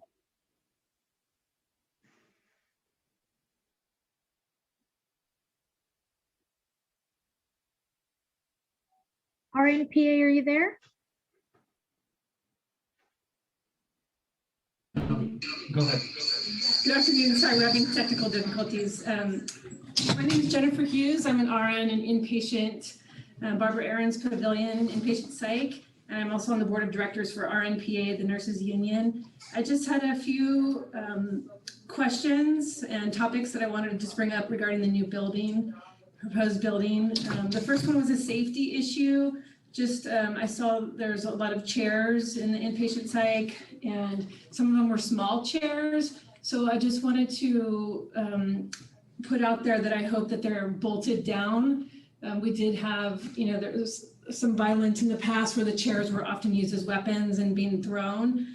So especially with those little chairs that I saw, I would hope that they're secure. The chairs that we currently have now are big chairs that can't be really picked up, and they even have sand in them. So that was the first topic. The second topic is, and I'm sorry if I missed this, I'm just hoping that there's music, stereo speakers in the day room accessible for patients. We've seen just how therapeutic it is for our patients. It helps decrease violence, and it just is very helpful. So I would hope that that's being added into the plan. And then last, I know that you talked about naming the building. I just was wondering if it's possible that we could dedicate part of the, either the outside garden or one of the wings or the floors of the unit, one of the units to staff that have worked in Barbara Aaron's pavilion. One is Michelle Boha. She was a nurse there, a beloved nurse by all, and she tragically passed away a few years ago. And then also the other is Dr. Yang. She was a beloved psychiatrist there who also tragically passed. So just wondering if that would be a possibility. Thank you for your time. Thank you. And let me confirm with the clerk, I believe that's the last of our speakers, yes? We do have one more speaker, Mr. Chair. All right, and after that speaker, we're going to have to wrap it up. We are struggling with time today on a very crowded agenda, but let's hear from that final speaker, please. Thank you. Our final speaker is Robert Aguirre. We're unmuting you. Please accept the unmute. You'll have 2 minutes to speak. The timer will start when you begin speaking. Robert Geary here. I'd like to comment about just the 42 beds that are going to be made available. We have an extreme shortage of beds right now, and 42 beds is certainly an addition to what we have, but far short of what is really needed. I know that I've had a lot of times trying to get people situated into the ward, and we're unable to because there were no beds available, and people that go in for a hold that are only held for an hour or two, or even less than that, and they're turned loose again, and they're out again saying, "Look, I tried to get help, but nobody wants to help me," and it's just difficult to try to find out about when beds become available. So if you have somebody that wants to get in or needs to get in, and you've called and there's no bed available, so we have no way of knowing when that bed becomes available. There's no way to inform people ahead of time so that we can fill that space with somebody who really needs to or wants to get in. And then also, how is it that we know how to get people actually into that facility? Is there some kind of phone number or somebody that we can contact to get into this new facility once it's built? And how can we let the public know what is available and when it becomes available? I'll give up the rest of my time. Thank you very much. Madam Clerk, that concludes public comment on this item, yes? That's correct, sir. And we do have a motion on the floor from Supervisor Lee and a second by me. And so I'm going to say without objection and hearing none, the item is unanimously approved. All right, thank you very much. Supervisor Lee, if there's no objection, I understand we have some staffing challenges and some timing challenges and some conflict challenges. So we will, if you're amenable, I would like to move to item number 7, which is our COVID-19 report, and then go to item number 6, with apologies to those who were excited that item number 6 was coming up next. Is that agreeable, Supervisor? Yes. All right, thank you for that. Then, Dr. Smith, why don't I turn to you and let you guide us through this presentation? You should be seeing my screen right now, and Dr. Cody will be doing the presentation. So Dr. Cody, you're on. Great, thank you so much. I will go through this at a healthy clip, and hopefully we'll have a little bit of time for questions and answers. So what I'd like to do, next slide, is 3 things. Just a quick review of where we are with our epi trends, an update on the rollout of COVID-19, and just a few thoughts about what's next. So overall, our cases have sharply declined. They peaked on January 8th. They continue to come down, but we're not even back to, we're about where we were in mid-November. Our adjusted case rate is also coming down, but we're still a ways out from being in the red tier, as we would very much like to be. Next slide shows our hospitalizations. They are also coming down pretty much every day. They drop, but still where we are with the number of patients in beds with COVID still exceeds our previous peak that was last summer. And next slide, our deaths are beginning to decrease. They're beginning to ease, but so far we've not seen the dramatic decrease that we see in cases and hospitalizations, but they do tend to lag, and we anticipate that they will continue to decrease, but still number, over 1,500 lives lost to COVID in less than a year. And the next slide, just to review, we're still having challenges, ongoing challenges in the COVID-19 rollout. Just to review that the landscape around us does continue to change. We still don't have projections for how much vaccine will be available to be shots in arms, near, medium, or long term. And the system is going to change further in when the third-party administrator, Blue Shield, comes on, which would be in mid-March for our county and other counties in the Bay Area. We are not quite clear exactly what our role will look like in mid-March, but between now and then, we are going to continue to move as fast as we can to get shots in arms and to ensure equity while we do it, which will take, has required an enormous effort, and we are going to stay on it. So the next slide I just wanted to throw up here, it's right from our website to show that, yes, we are making progress. So this shows a percentage of particular age groups with at least one dose, and almost half of those over 65 have received one dose, and over half of 75, not shown, have received one dose of vaccine. Next slide.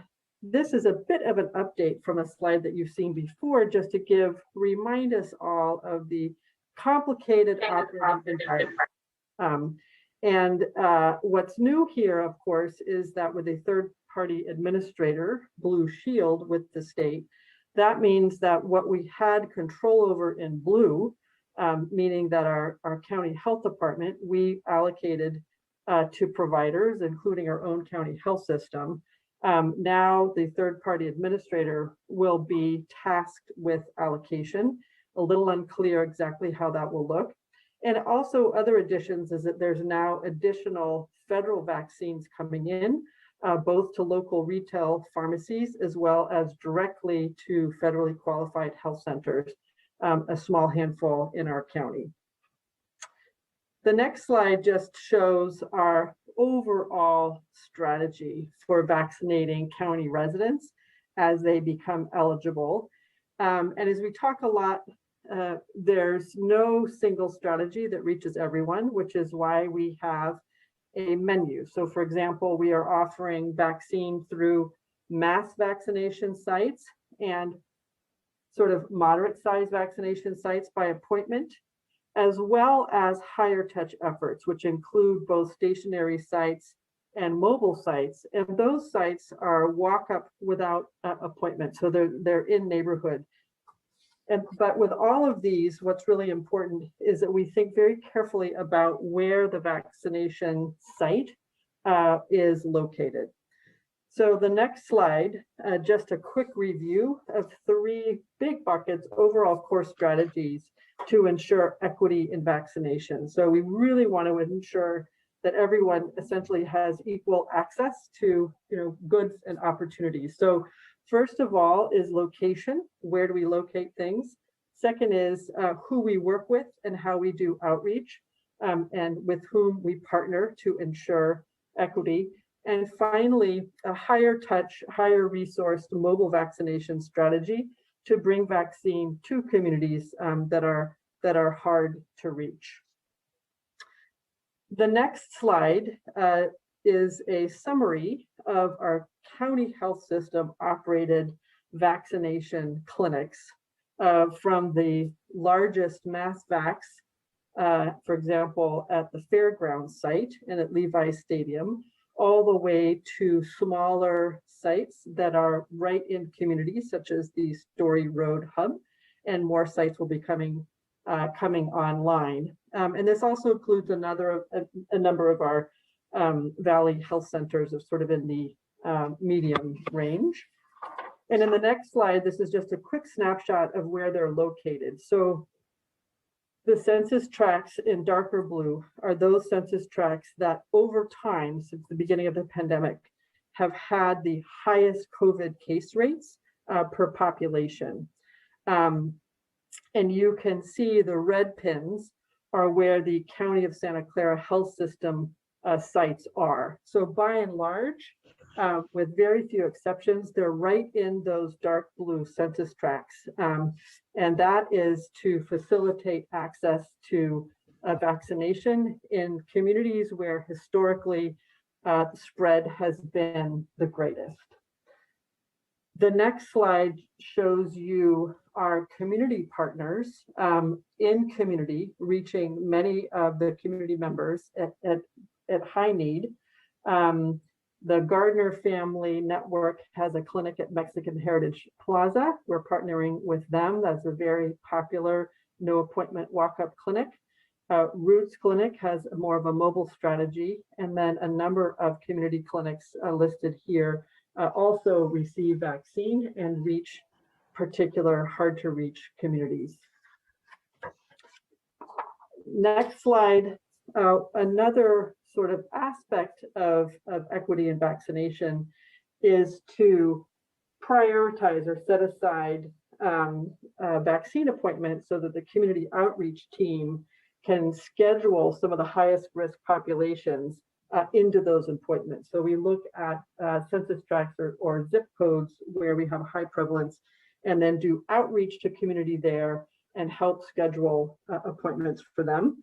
And as always, we do this informed by our data to know where do we need to do outreach, where do we need to focus, and where do we need to best understand any barriers that might exist to vaccination.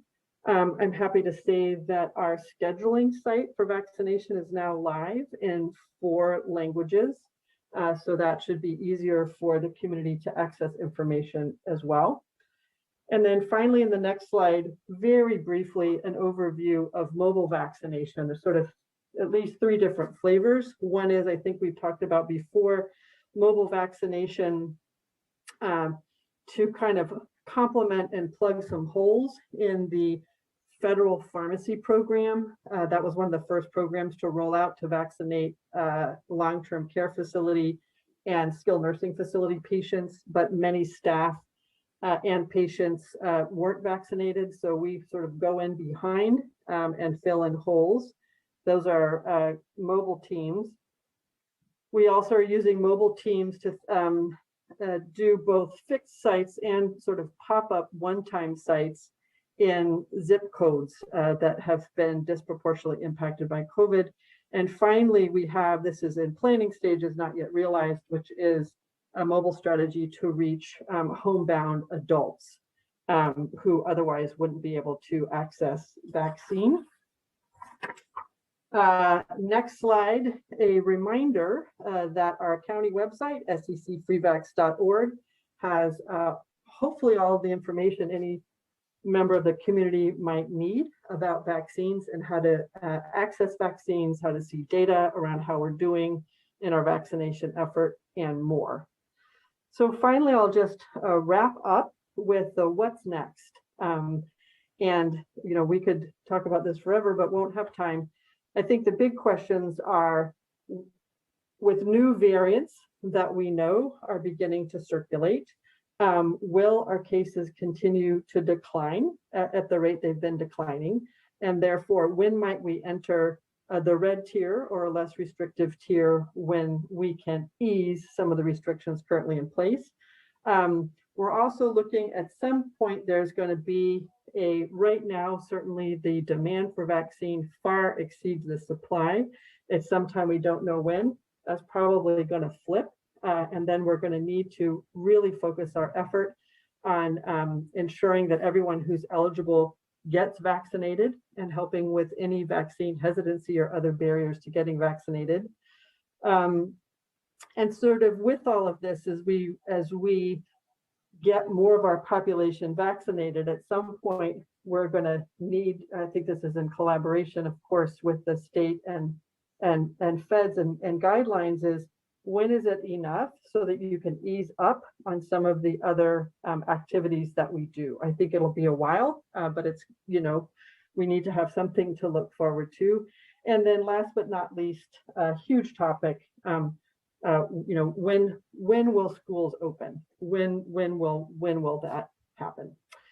So I can engage in questions for a few minutes, and I'm sure if there's more discussion, I could probably invite Dr. Smith, or perhaps, I don't know if Dr. Fensterscheib's available, but since I have to step out in about 5. Thanks so much. Thank you. It's about 10:04 now. Supervisor Lee, why don't I give you the first opportunity here to ask questions? Yes, thank you, Chair Submits. Thank you, Dr. Cody, for the always amazingly informative presentation you have. One question I have is regarding those mobile vaccination and vaccinated units there. How many of those can they vaccinate, and have we been setting those out at this point? So they're quite variable, depending, but basically what it is all the supplies are like in boxes. So they can go to a site and then set up with tables and boxes and have like a pop-up site. So different numbers, but generally they're on the small side. So you would say probably about a couple hundred, maybe per less per pop-up. So for example, the Story Road hub, which is really essentially a small fixed site, is more in the 200 to 400 range. Mm-hmm. Okay. Many of these places are limited by the physical location or the parking, but really important to go into community to reach people. Exactly, and these are the ones that you do not require to have advanced appointments. Basically, just show up, first come, first serve, right? Correct. Okay, great. And has these been going out already at this point? So some are, for example, the mobile teams serving skilled nursing facilities and long-term care. They've been going out for a while. Story Road Hub is fairly recent, as sort of like a stable pop-up in a fixed location. And then other mobile strategies such as homebound seniors, they're still very much in the planning stages. Right. Great. Thank you. Second question I have is regarding the one area you talk about, the Mexican Heritage Plaza partnering with Gartner. I have a chance to speak with the CEO over there, and they actually mentioned that they are planning starting next Wednesday to add vaccination on Wednesdays as well. So I think that's certainly exciting to see that they're adding, because 2 days a week clearly is not enough. The third day would be great, but if there's any possibility of getting more resources out there and people to help them to open it even on weekends, I think that would be really, really wonderful. We agree. Yeah, okay.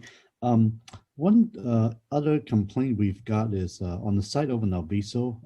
I'm not sure who is running it, whether it's Stanford or some other organization, but certainly not the county. In order to sign up, apparently requires some type of a credit card information, I guess, to verify the individual.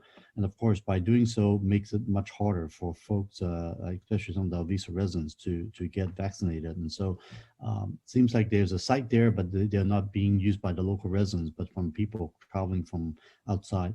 I just want to make sure if that's something that we could help resolve and make it easier for the access, especially now that with the no wrong door policy being in place.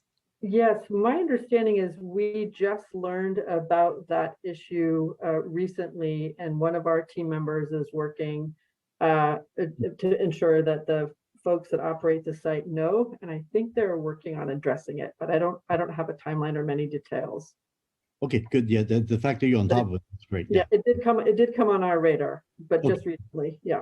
Very good. Thank you. And then the one other last issue is about doing more PSAs.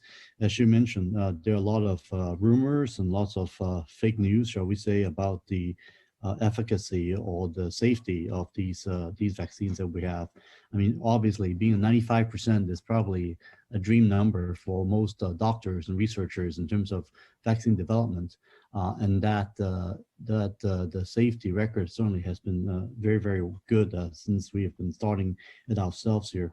One of the things I have seen in the community in different languages is that there's a lot of fake news and getting people to be unsure of the safety of this. So I'm planning to put together some type of PSA or encourage more PSAs, especially in language, to educate our residents to make sure that they understand that this is a safe vaccine. And just want to ask you, Dr. Cody, what other plans you might have to help on that effort as well?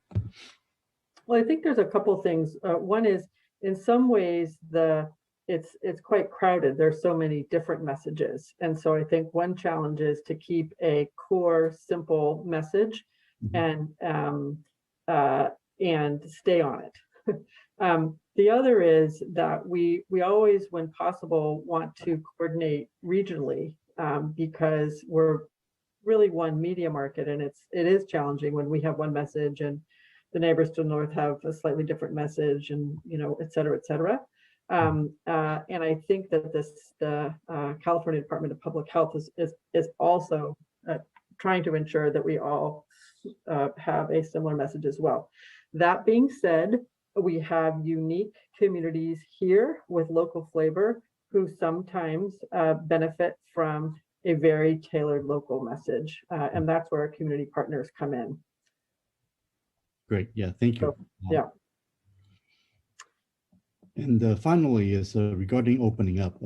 We heard that some potential news coming up. I don't know if it's time to announce it yet regarding opening up for our teachers and some of our food agriculture worker and the grocery worker and all that. Yes, we will be making a public announcement, and that's what the engagement that I have it for in just 4 minutes. Great. All right, good. So, yeah, your timing is excellent. Great. Thank you very much, Dr. Cody, as always. Thank you. And Supervisor Submits, would you like me to see if Dr. Finsterscheib could come in to answer some specific questions if I need to step out, or? Yes, ma'am, I would. Thank you. Okay, I'm going to go on mute and see if I can find him, and he will come to my laptop if I can find him. Thanks. All right. Thank you. Dr. Smith, while we're waiting a moment, perhaps you can help with this first question, which is, it sounds to me, and I'm not saying this by way of complaint, I'm saying it by way of observation. It sounds to me like we still don't really have a clear handle on how the system will work, what role we can expect Blue Shield to play roughly a month from now when they take on this new role. I genuinely couldn't tell from the presentation. They're going to give us for our patient population of somewhere between 200 and 300,000 Santa Clara County residents, or whether they're going to give us enough vaccine and ask us to continue the role we've played in distributing to virtually every non-multi-county entity, if that's a phrase. Do you have any thoughts about this?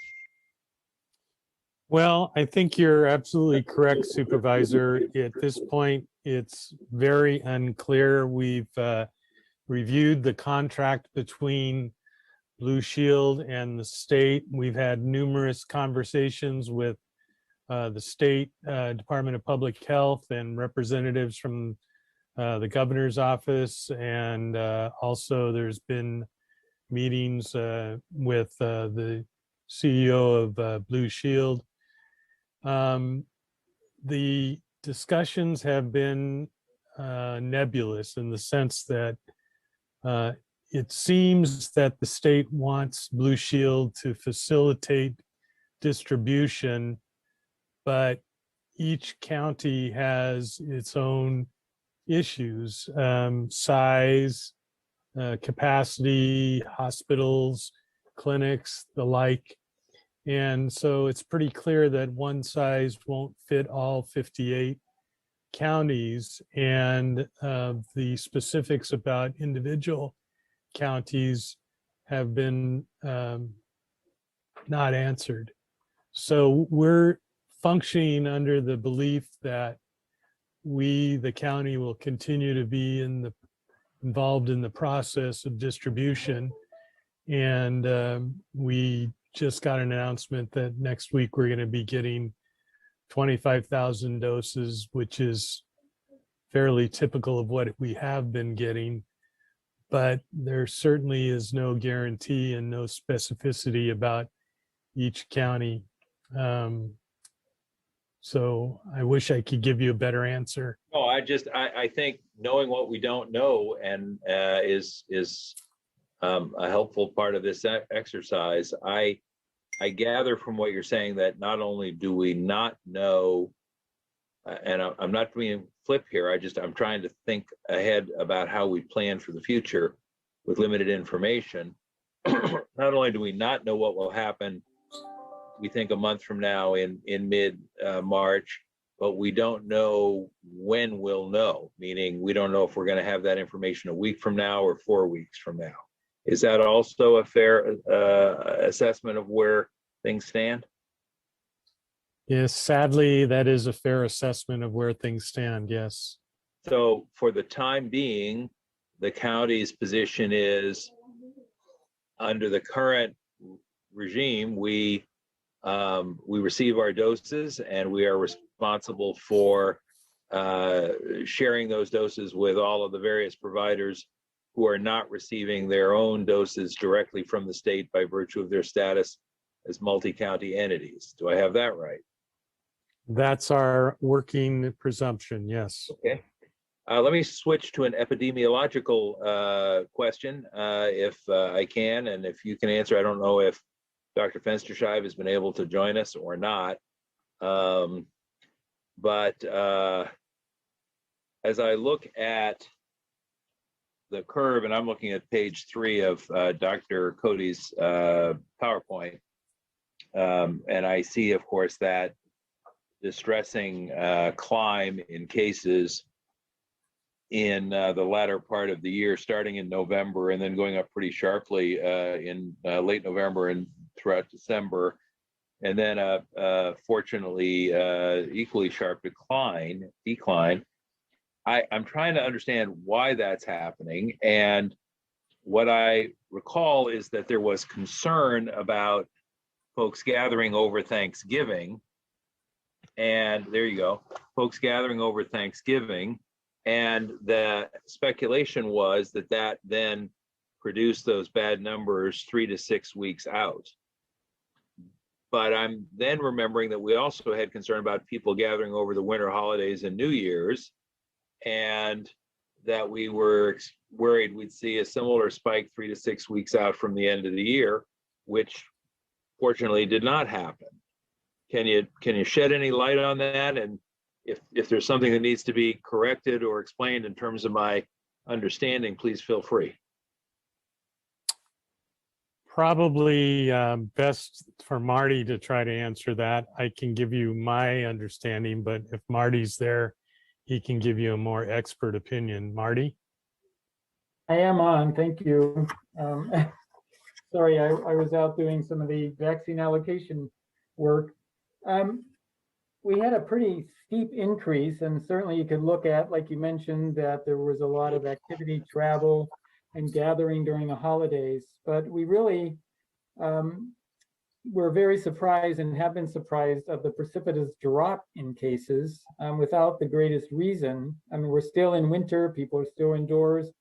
It's something that we've also seen across the country. And if you listen to the news on TV, there's been quite a drop in cases around the country. So we don't know the answer exactly to why. We're happy that it's happening. We hope that it has to do with people wearing their masks and paying attention to the prevention messages, but it has dropped more precipitously than we expected. And as you've seen, perhaps in the other spikes that we've had, the drop down has been much slower and more gradual. This one is pretty dramatic.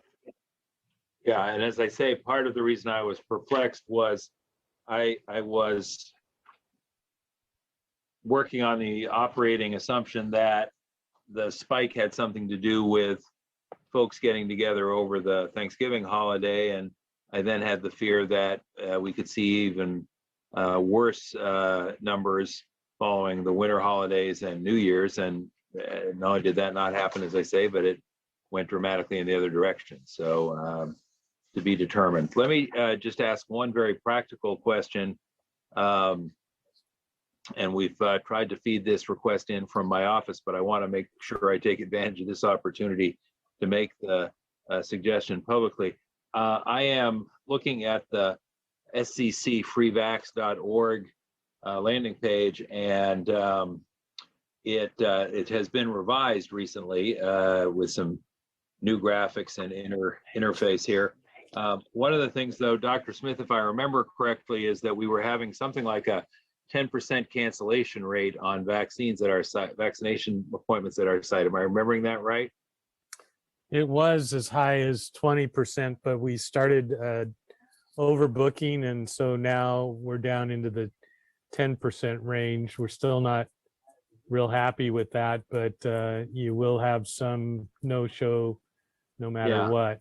I think as much as we have encouraged people to not make multiple appointments, some folks have. We've asked that if they can't make their appointment, or they end up going to use another appointment, that they cancel. But I have heard from a small number of folks in the community that it's not readily apparent how you do that. If you have an appointment and you're saying to yourself, you know, I should cancel the appointment, if you go to our sccfreevax.org page, there is no button that says, you know, I want to cancel my appointment. And I think, you know, I know you have 2 million residents of the county helping you design your website, but I just want to pass that one along. I think if we want to cut down on folks who are no-shows and want to increase the number who take advantage of the opportunity to cancel, so we know we have an available time, making it clear and easy on the page how you do that would be a big start, because I'm looking at the page and can't find anything that would tell a member of the public how they could cancel their appointment. Yes, we've had that same complaint. There is an email that's generated for the individual when they make the appointment, if they have an email and if they put their email in, and that email does have a link to cancel. But as you're quite well aware, usually you make an appointment sometime in advance and people don't save their emails, or it's not completely apparent, or they don't have an email. And then you get to be close to the date and you're right, there's nothing to make it easy. So we're trying to figure out a technological solution to that. We're working on it. Okay. We've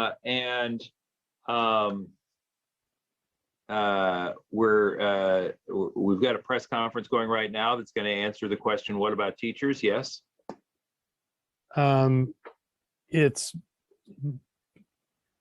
Without stealing anybody's thunder, I can tell you what it is that we're following the lead of San Mateo and Alameda and San Francisco, and to some extent LA, who are opening up to the next layer of state allowed criteria, which is basically everybody in education, everybody in food and ag, and everybody in emergency services, which is a huge group, but we're not able to do it until the 28th of February, contingent upon continuing to receive vaccine.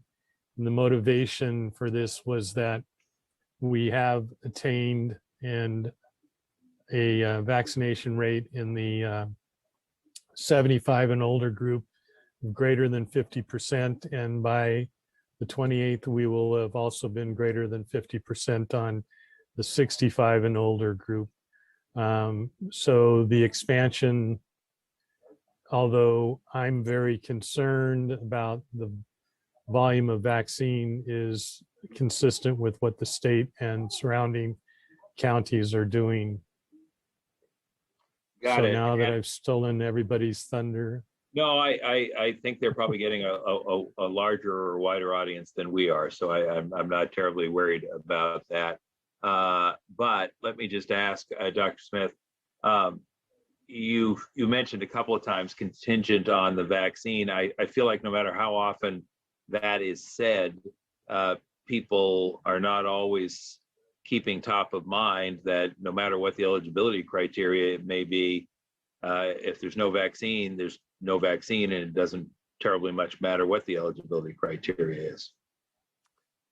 Right, which has been, our major concern from the very beginning of vaccination. And, the way we see it and the way I think that most counties see it is that the problem we have right now is quantity of vaccine available, not distribution. But that might well be solved to some extent by the expansion of delivery from the federal government. And also, as Marty can tell you, the Johnson & Johnson vaccine is coming close to being approved for emergency use. And so that would be a whole nother resource available. Marty, did you want to explain that a little bit more?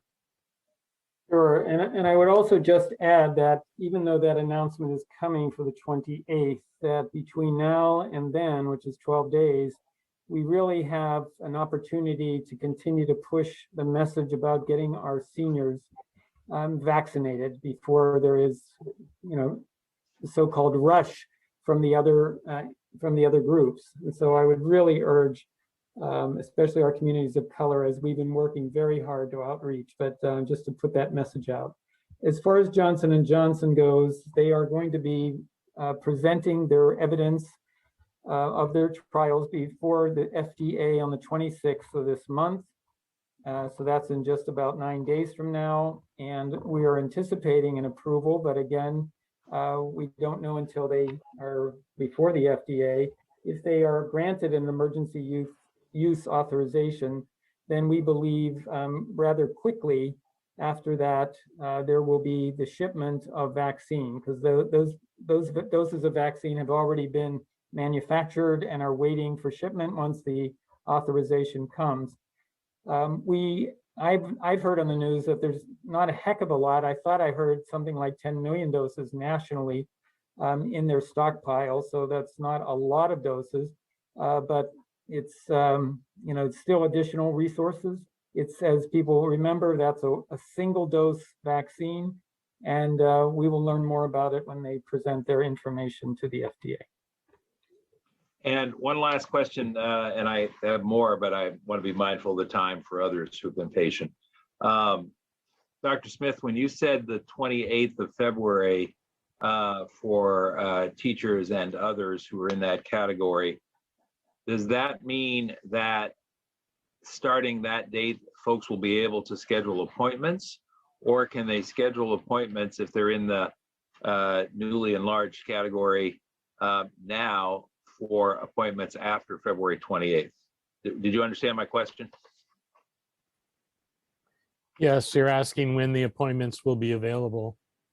And I'm also asking when they can start scheduling. All right, so if there's an announcement today at 4, are we going to see a rush of folks in the category starting to schedule in the next day or 2 or 3 because they can, even if the appointments are later, or not? No, we don't open the appointments until essentially a week before the appointment is scheduled. So, Marty, I'm not sure if you know the exact day that we're going to open up the schedule, but it would be basically a week before the 1st of March, since the 28th is a weekend. Right. I don't know the answer to that. I think we need to get back to you on that one. But again, we want to make sure that we still do have those appointments available for the seniors in their last time to get in before the 28th. And there's the rush on those appointments. Thank you. And actually, if you get back to us, Dr. Fensterscheib, you anticipated both of the concerns I had. Number one, making sure that folks who feel like they've finally figured out how they can get an appointment don't suddenly discover that they are lost in a rush of newly eligible recipients, and knowing how long they have to do that would be helpful. By the same token, I know if there's a press conference going on right now about the 28th, people are going to say, well, when can I actually sign up? And getting a good, clear answer to that in terms of how we're going to roll that out here is going to be an important piece of information to have, because people will immediately sort of operationalize it and go to my favorite set of questions: when, where, and how do I get a vaccine? So thank you for that. All right, Supervisor Lee, so that we can move along, could I ask you for a motion to receive the report? Yes, so move. And I will second. Let me see if we have speakers on this item. We currently have 2 speakers, Mr. Chair. May I ask who the speakers are, please? It's Irvish and Mike Rogers. Okay. And let me just ask the speakers to limit their comments to 1 minute, please. Given the length of speaking we've had previously and the number of speakers, I'm afraid we're going to have to reduce speaking time to make our way through the calendar. Go right ahead, folks. Thank you. 1 moment. Our first speaker is Irvish. I am unmuting you. Please accept the unmute. You will have 1 minute to speak. The timer will start when you begin speaking.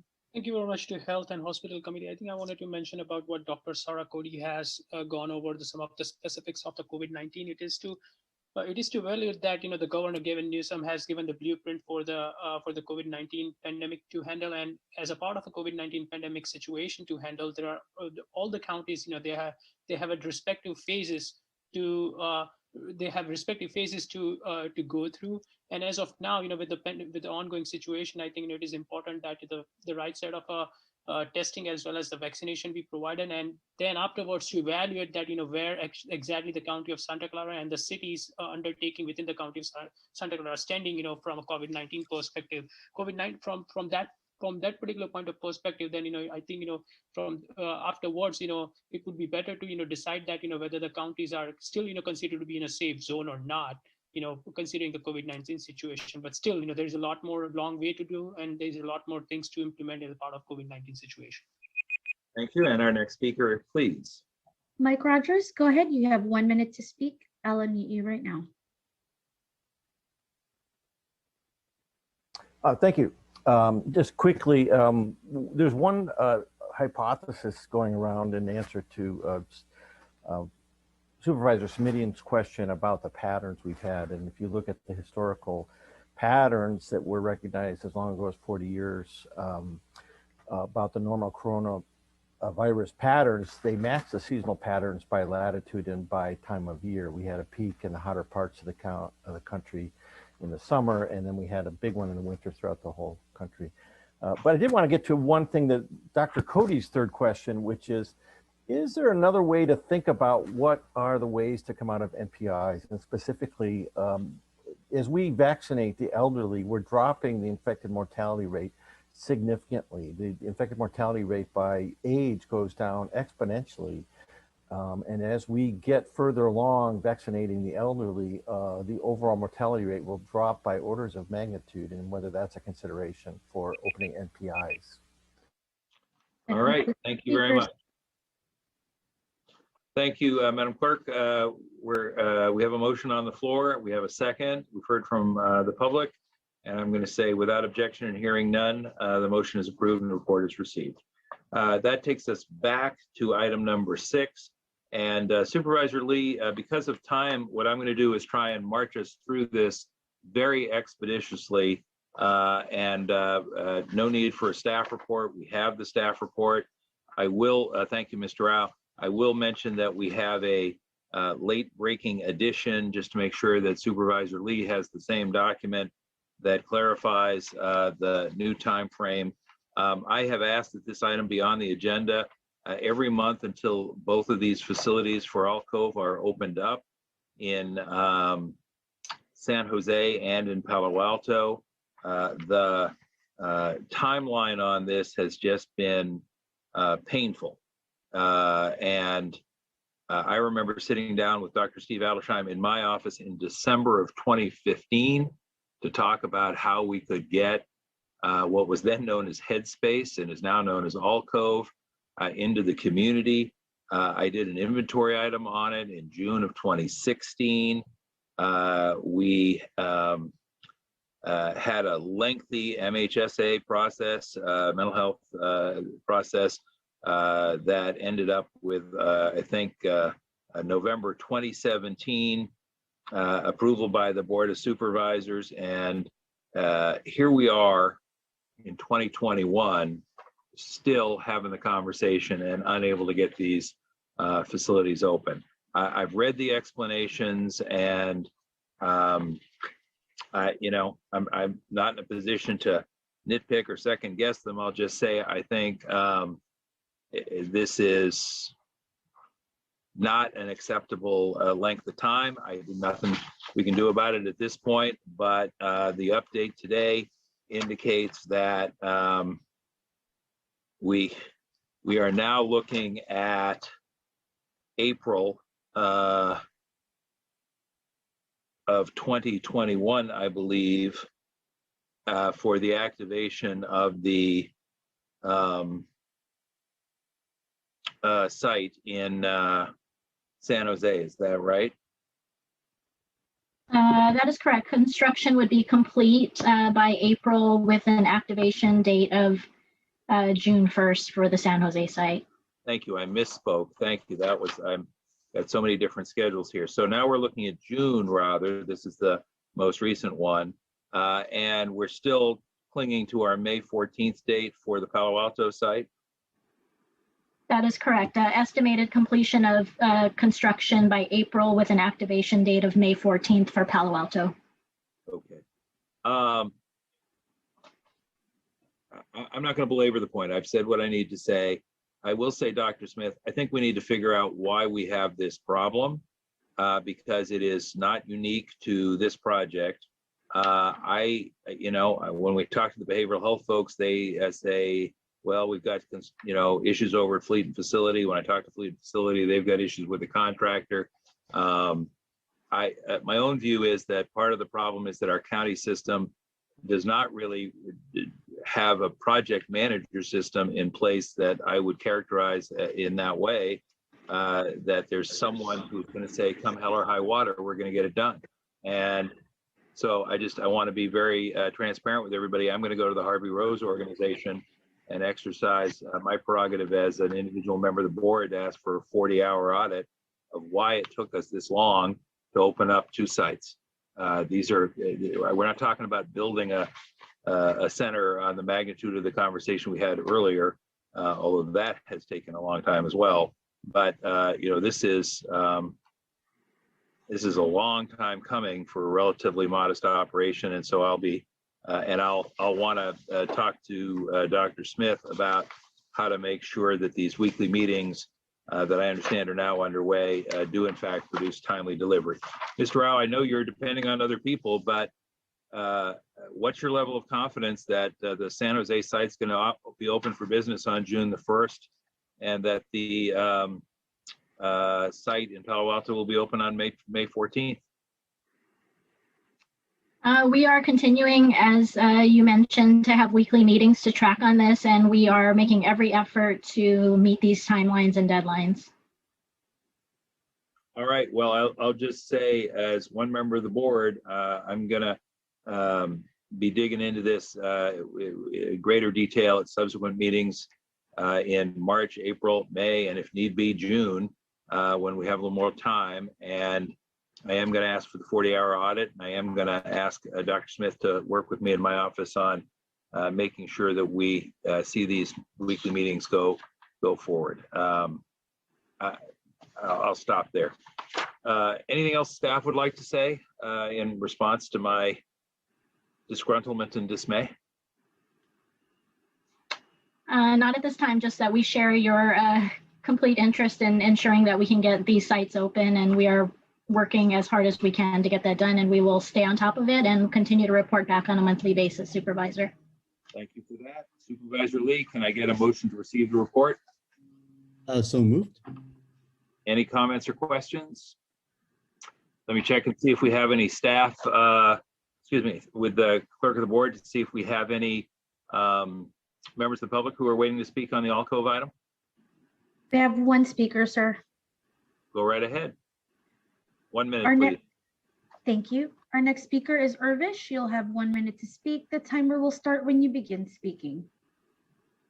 Thank you very much. I think I wanted to mention that, with the County of Santa Clara's initiative towards the behavioral health sciences and the facility, that is being built, I think it is also, important to evaluate and also to understand that, how this facility is going to be serving the people, and also what is that, that people can take away from this facility. It's not just about that, the behavioral health science facility is going to be for specific citizens, but there are a lot more cure to be done, not just with the ongoing situation of a COVID-19 pandemic. There are people who's having a different set of a phobia. There are people who are having a different set of disabilities. There are people having a different set of a disorder. There are people who's having a different going through a different mental situation and a traumatic condition. I think it is important that this facility be serving to those people and help those people of the County of Santa Clara. Thank you very much.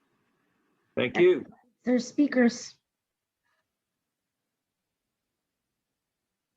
Forgive me, Madam Clerk, did you have someone else or something else you wanted to offer? Sorry, Mr. Chair, that concludes our speakers. Thank you. I just didn't catch the first part of that. My apologies. All right, then, without objection and hearing none, we have a motion to receive the report from Supervisor Lee, second by Supervisor Submits, and that is unanimously approved. Thank you very much. That takes us to item number 8. And item number 8 is Assembly Bill 1976, Mental Health Services Assisted Outpatient Treatment Reports. And why don't we go ahead and ask staff for a report, please? Great. Good afternoon, Chair Submits and Supervisor Lee, Sherry Terrell with Behavioral Health Services Department. For ease of the presentation, I will just go ahead and introduce our co-presenters on this item. Don Kaiser is our Director of Quality Management with Behavioral Health Services. Margaret Obelor is our Division Director with our Adult and Older Adult Division. And Gabby Olivares is our Division Director with our Criminal Justice Services. And we will be presenting today on Assembly Bill 1976, which is the Mental Health Services Assisted Outpatient Treatment. We have a brief presentation and then we can open up for questions. Thank you very much. Go right ahead. I'm going to ask Jan Morrell to pull up the slides for us.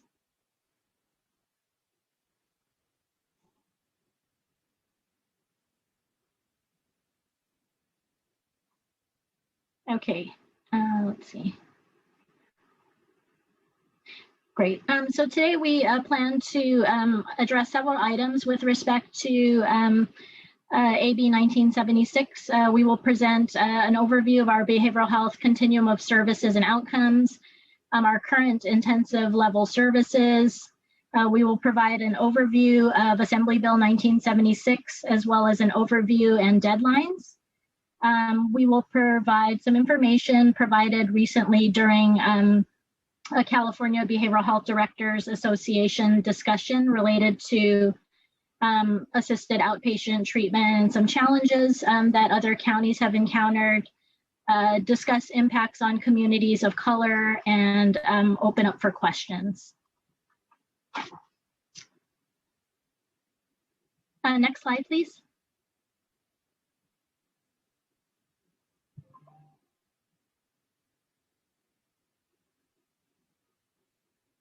Let's see. Sorry, I think we're just having a little bit of a technical issue here. Okay, there we go. For ease of the presentation, we did not provide a description of every program, and that information is contained in the report. But what we wanted to highlight here were some of the programs and levels of care that we have implemented within the Behavioral Health Services Department that are intended to serve adults and older adults in our behavioral health system.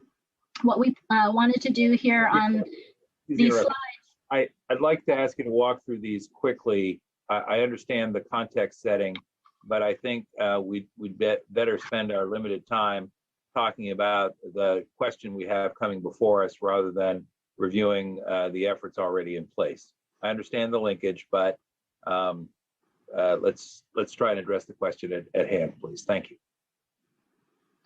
Sure. So are you suggesting you just want me to just move through these slides and get to the other part of the presentation? I apologize. Well, yes, please. I mean, there's a lengthy summary in the staff report in our packets about these various programs, which I'm sure Supervisor Lee and I have both had a chance to look at. And rather than sort of revisit the 8 to 12 things that we are already doing, we have a challenging issue coming before us. Again, I understand you're trying to say, here's what we're already doing. But why don't you jump to the end of the what we're already doing list and pick it up from there if you could, please. Okay, what I'd like to do then is just to take us to slide 6, so I could just provide a quick summary of those services and just highlight, this is a point in time snapshot of our current behavioral health services. And this is a snapshot for January 25th of 2021. What we wanted to highlight was many of these services started in fall or winter of 2019. And these were some of the intensive services that we have been sharing with the Board of Supervisors on a quarterly basis. During this time, we were implementing services, and then COVID-19 hit in February or March of 2020. And so that has impacted somewhat our ability to fully implement some of these intensive level services. So this slide essentially depicts the contract start dates, the number of open clients served, as well as available capacity in these intensive services. Okay, next slide. And I'm going to go ahead and turn it over to Dawn Kaiser, who's going to take us through the next set of slides. So, good afternoon. To the issue of assisted outpatient treatment, just to give a brief history and let us arrive at where we are currently. So in 2002, California passed the Assisted Outpatient Treatment Demonstration Project, which was really meant to be a demonstration and sunset in 2008. So under the project, the law allows courts in certain circumstances to order people to receive involuntary mental health services. And not to belabor it, but the certain circumstances, there must be a licensed psychologist who reviews the history of the client. They must be 18 years or older. They have to have a specific number of hospitalizations and or criminal justice incarcerations within a certain time period. And the licensed psychologist needs to attest to the fact that this person is unlikely to survive in the community without intervention. So starting in July of 2021, AB 1976 requires counties to either opt in to AOT or to opt out of AOT by a resolution that is passed by our governing body. And counties that do implement AOT are subject to specified implementation provisions, which include very intensive annual data reporting requirements. Another requirement of AB 1976 is it prohibits the county from reducing any existing voluntary mental health programs as a result of implementing AOT. So, this must be new money and new programs that are being implemented. And it also extends Laura's law indefinitely. Next slide, please.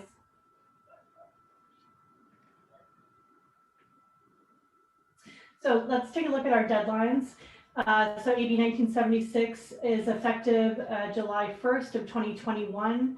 So if we choose to opt in, the deadline is May 2nd, that we would need to submit an implementation plan to the state. If we choose to opt out, we have the same May 2nd deadline, and there we would have to submit a Board of Supervisors approved opt-out resolution to the state. So counties that do not submit an opt-out resolution or an implementation plan are automatically opted in, and we're required to commence with the data reporting requirements.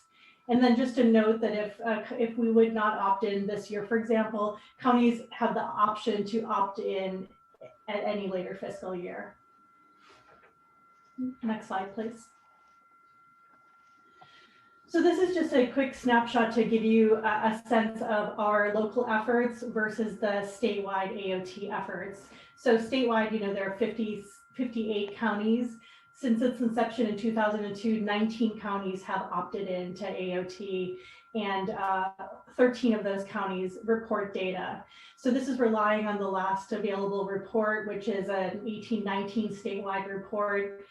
So for that year, those 13 counties that opted in served a total of 914 clients. And when you look at our service system for the same year, looking at the highest level of treatment available, outpatient treatment available, so a similar treatment population, we served 5,676 people in that same fiscal year. Next slide, please.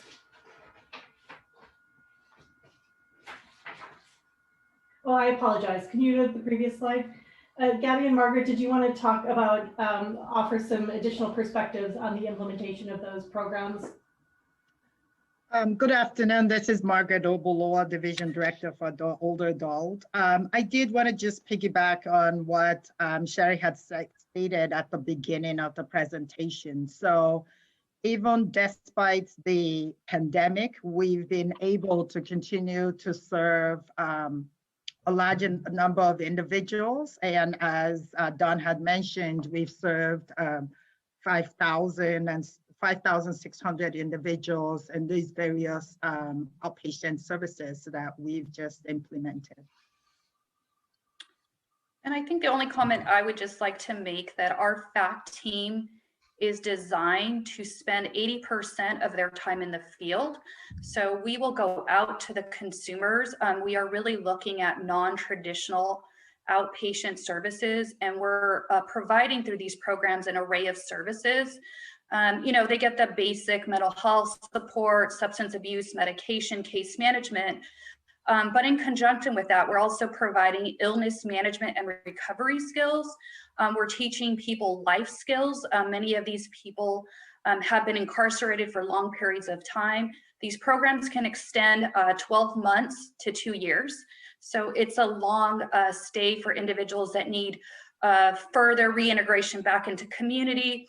And the other thing I just lastly would like to add is that we really leverage the peer support relationship so that people that have had these life experiences can talk to the consumer and the benefits of participating in these treatment modalities. Thank you.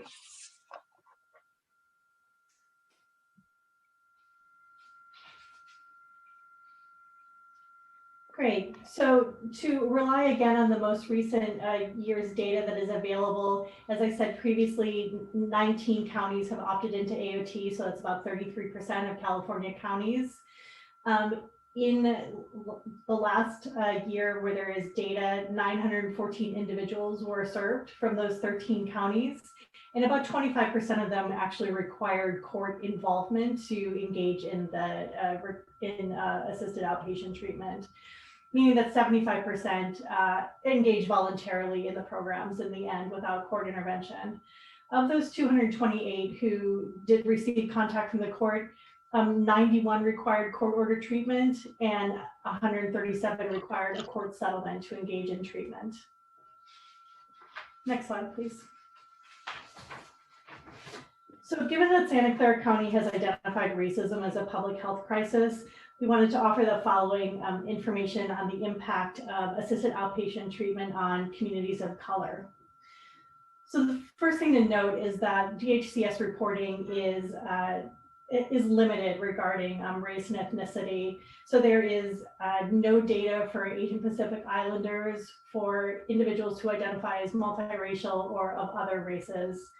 Though the California counties have noted that in reporting on the individuals who are more court involved in their AOT populations, that there are more people of color who are being involved in those in the court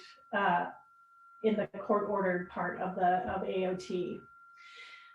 We just wanted to note that communities of color have varying histories and relationships with the criminal justice system, and the effectiveness and impact of mandated treatment may vary on these factors. So for example, a population that thinks of the court as a more benign or supportive institution would likely have a better outcome than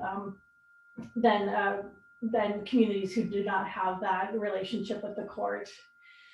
That goes directly to the black robe effect, which is kind of seen as the power of the court-ordered part of AOT. So the black robe effect is not really seen as reliable if a client understands that a judge ordering the treatment does not really require complying with the treatment. So that is to say that an individual who goes through AOT, who goes before the court mandates a treatment program. If that individual does not choose to comply, really the only recourse is to present that individual to emergency psychiatric services for a 5150 evaluation. There is no further kind of requirement or tool in terms of AOT if that person does not voluntarily comply. And then we just wanted to note that the County of San Bernardino, which has also recognized racism as a public health crisis, had chose to opt out of AB 1976, given both the lack of clear data on the impact on racial and ethnic groups, and also a possible disparate or negative effect on communities of color. Gabby, did you want to offer more about the black robe effect?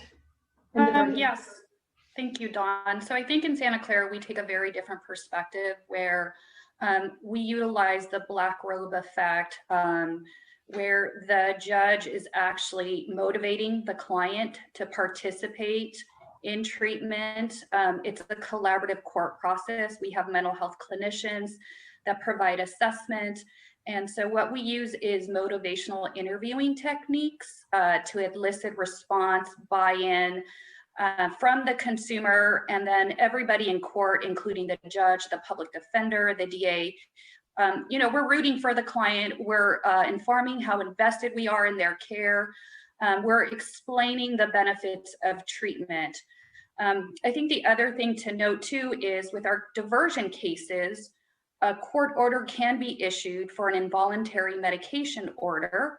So when an involuntary medication order is issued for an individual that is in custody, what behavioral health does is meet with adult custody health to discuss different interventions. We don't utilize that court order as something threatening, but we rally around the client to explain the benefit of treatment and why this collaborative court is looking forward to their participation, coordinating care, and releasing them out of the jail and into community to participate in treatment and be an active participant in their care and to help drive their treatment plan. Thank you, Dawn. Thank you. So as a result of AB 1976 being chaptered into law, there have been some statewide discussions at the level of the California Behavioral Health Directors Association, and we wanted to share some of the learnings from those discussions. One really has to do with the fact that AOT does not allow for involuntary medications. And as you may or may not know, individuals who are really suffering with very severe mental health issues that are not being ameliorated through treatment really do tend to need medications and resist them. So involuntary medications are not a part of AOT. The different mental health directors in counties did note that the implementations of AOT were widely varied from county to county, and that was partially dependent upon the positions of the judges and the public defenders within the county and whether or not they chose to utilize it as a tool or found it as a useful tool. The directors also did note that it took a lot of resources versus including time, staff, and money to reach an extremely small percentage of clients who were qualified for petitions. And then another issue was that some counties found that they had to run the AOT programs themselves because they had difficulty holding contracted providers to all the very complex provisions of AOT. Another thing not depicted on the slide, but that is worth noting is oftentimes individuals who would qualify for AOT, might come to people's attention because they're homeless and there are issues with homelessness, and AOT does not provide for, additional housing resources, for county behavioral health. Next slide, please. So just to say a few more things about implementation challenges, just a reminder about consumer voice and choice. So we often find that individuals who are receiving mental health treatment or have mental health conditions do not support the implementation of AOT. And that has to do with traumatic experiences in the past of being forced to have mandated treatment through involuntary hospitalizations or other means. The counties did talk a lot about the challenges of actually following up with individuals who were referred to for AOT for an assessment, because they often were without homes or had just been released from jail. So it was difficult to find individuals to engage with them. Just to remind us that if there were individuals who were presented as being eligible for AOT, that we would need to find sufficient funding to cover clients who do not have Medi-Cal. So if there are clients who are commercially insured, for example, that there really isn't a provision for commercial insurance to pay for these services. And just to also remind us that it does require quite a bit of funding in terms of, licensed psychologists, the necessary court personnel, the data support staff. So there is a large amount of infrastructure that is involved in addition to the treatment staff. And then lastly, the majority of the positive outcomes that are attributed to AOT are really as a result of the voluntary, intensive, field-based programs that are the treatment arm of AOT. So including full service partnership, the ACT programs, et cetera. Next slide. I'll hand it back to Sherry. This one summary, thank you, Dawn and Margaret and Gabby. The Behavioral Health Department would anticipate presenting an opt-out resolution to the Board of Supervisors in April of 2021, outlining the information presented here today to the Health and Hospital Committee, as well as any other further relevant data or information in adherence to AB 1976 requirements. So with that, that concludes our presentation, and I will turn it back over to Chairperson Submits and Supervisor Lee. Thank you, Ms. Terrell. Let me ask the clerk if we have folks who are signed up to speak on this item, and if so, how many, please? We currently have 7, sir, but hands are being raised still. 7 at the moment, sir. All right. I'm Supervisor Lee. I'm trying to figure out what to do with our time constraints here, and I hate to do it, but I think to give this item justice, we may need to continue the workplace violence item until our next meeting. And I say I hate to do it because I know we've had both professional staff and folks from the Sheriff's Department and our employees waiting for this item, but I just don't see how we're going to get that done. Would you agree with that, Supervisor Lee? Yes, unfortunately, I will. All right, and I'll a combination of a number of speakers today, plus some very tough items. So without objection, we're going to continue item. Let's make sure I have the right item number here so I don't confuse people. Item number 9. Thank you, Supervisor Lee, to our next meeting in March. And again, my apologies for the very packed agenda. I'm very much looking forward to hearing from the community members. I want to say first, I am not persuaded by staff's report or recommendation. And when I say I'm not persuaded, I don't mean that I have a contrary conclusion. I mean that I have a genuinely open mind on this topic, and I want to explore it more between now and the time that the board is asked to cast a vote. And for a couple of reasons. Some of you will recall that I've shared with you previously, I was actually a member of the California State Legislature when the initial Laura's Law legislation was passed back in 2002 as an opt-in possibility for our state. And so I grappled with it at the time because I thought it was a tough issue. So here we are all these years later. And here's part of what informs my thinking. And I have some questions that I'm going to throw out today. And in order to make sure we wrap at a reasonable time, I'm not going to ask for answers today. I'm going to sort of throw out some questions, some of which are very real and some of which may be somewhat rhetorical. And we'll have a follow-up on that, which I'll get to in a moment. But I'm going to start with this. I, of course, was concerned when staff expressed a concern about the potential impact on communities of color. But here's what I know about this particular bill, AB 1976. It was authored by now State Senator, but then State Assemblywoman Susan Talamantes Eggman. Dr. Eggman is a social worker by profession.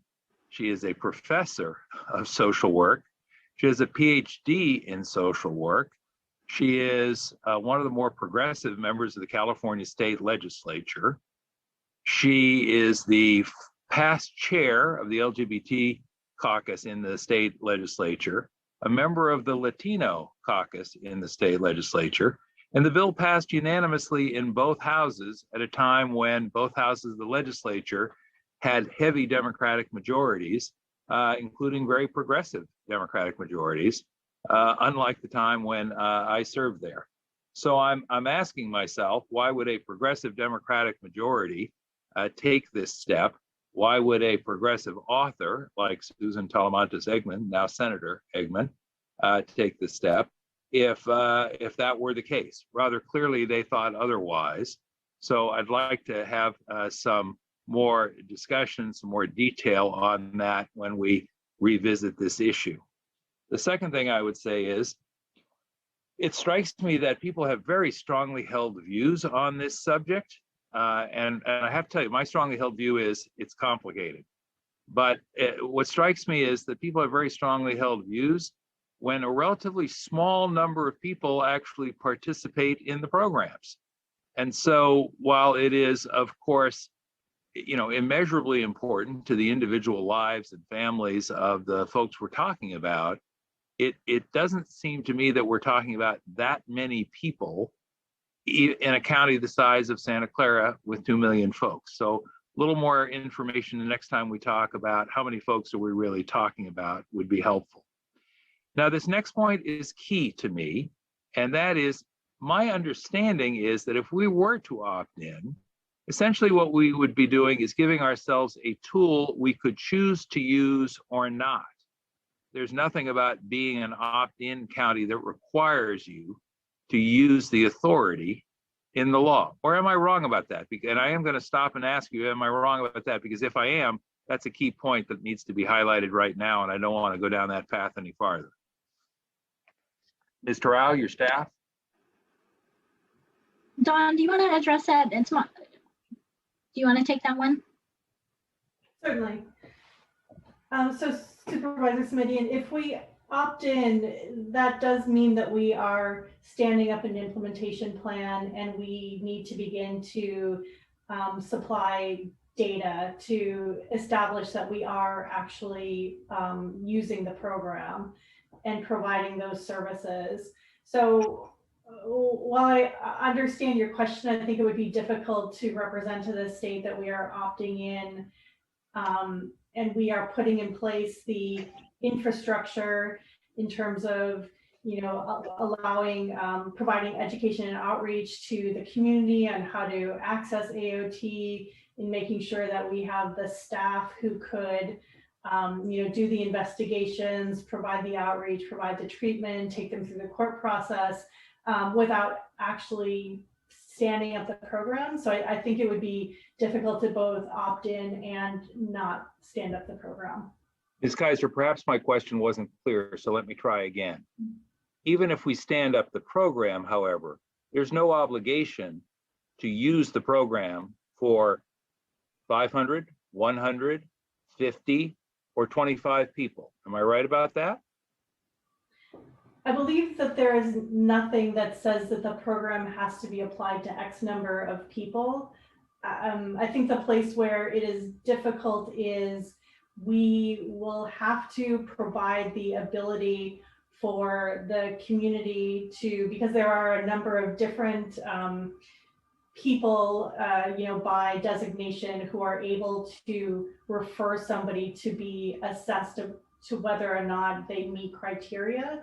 So to me, it is difficult to see how we would provide that opportunity and assess someone and then come to the determination that we would not. I mean, it is true that you can assess someone, you can determine either they don't meet criteria, and then there is a subsequent step of actually referring them to the court. It is difficult for me to see how we would reach the determination that they meet the requirement for the service and then not go forward with the court piece of it if they did not voluntarily accept treatment. All right, I'm going to give the microphone back to me and say, Mr. Persuasive. What I heard you say is we'd have the option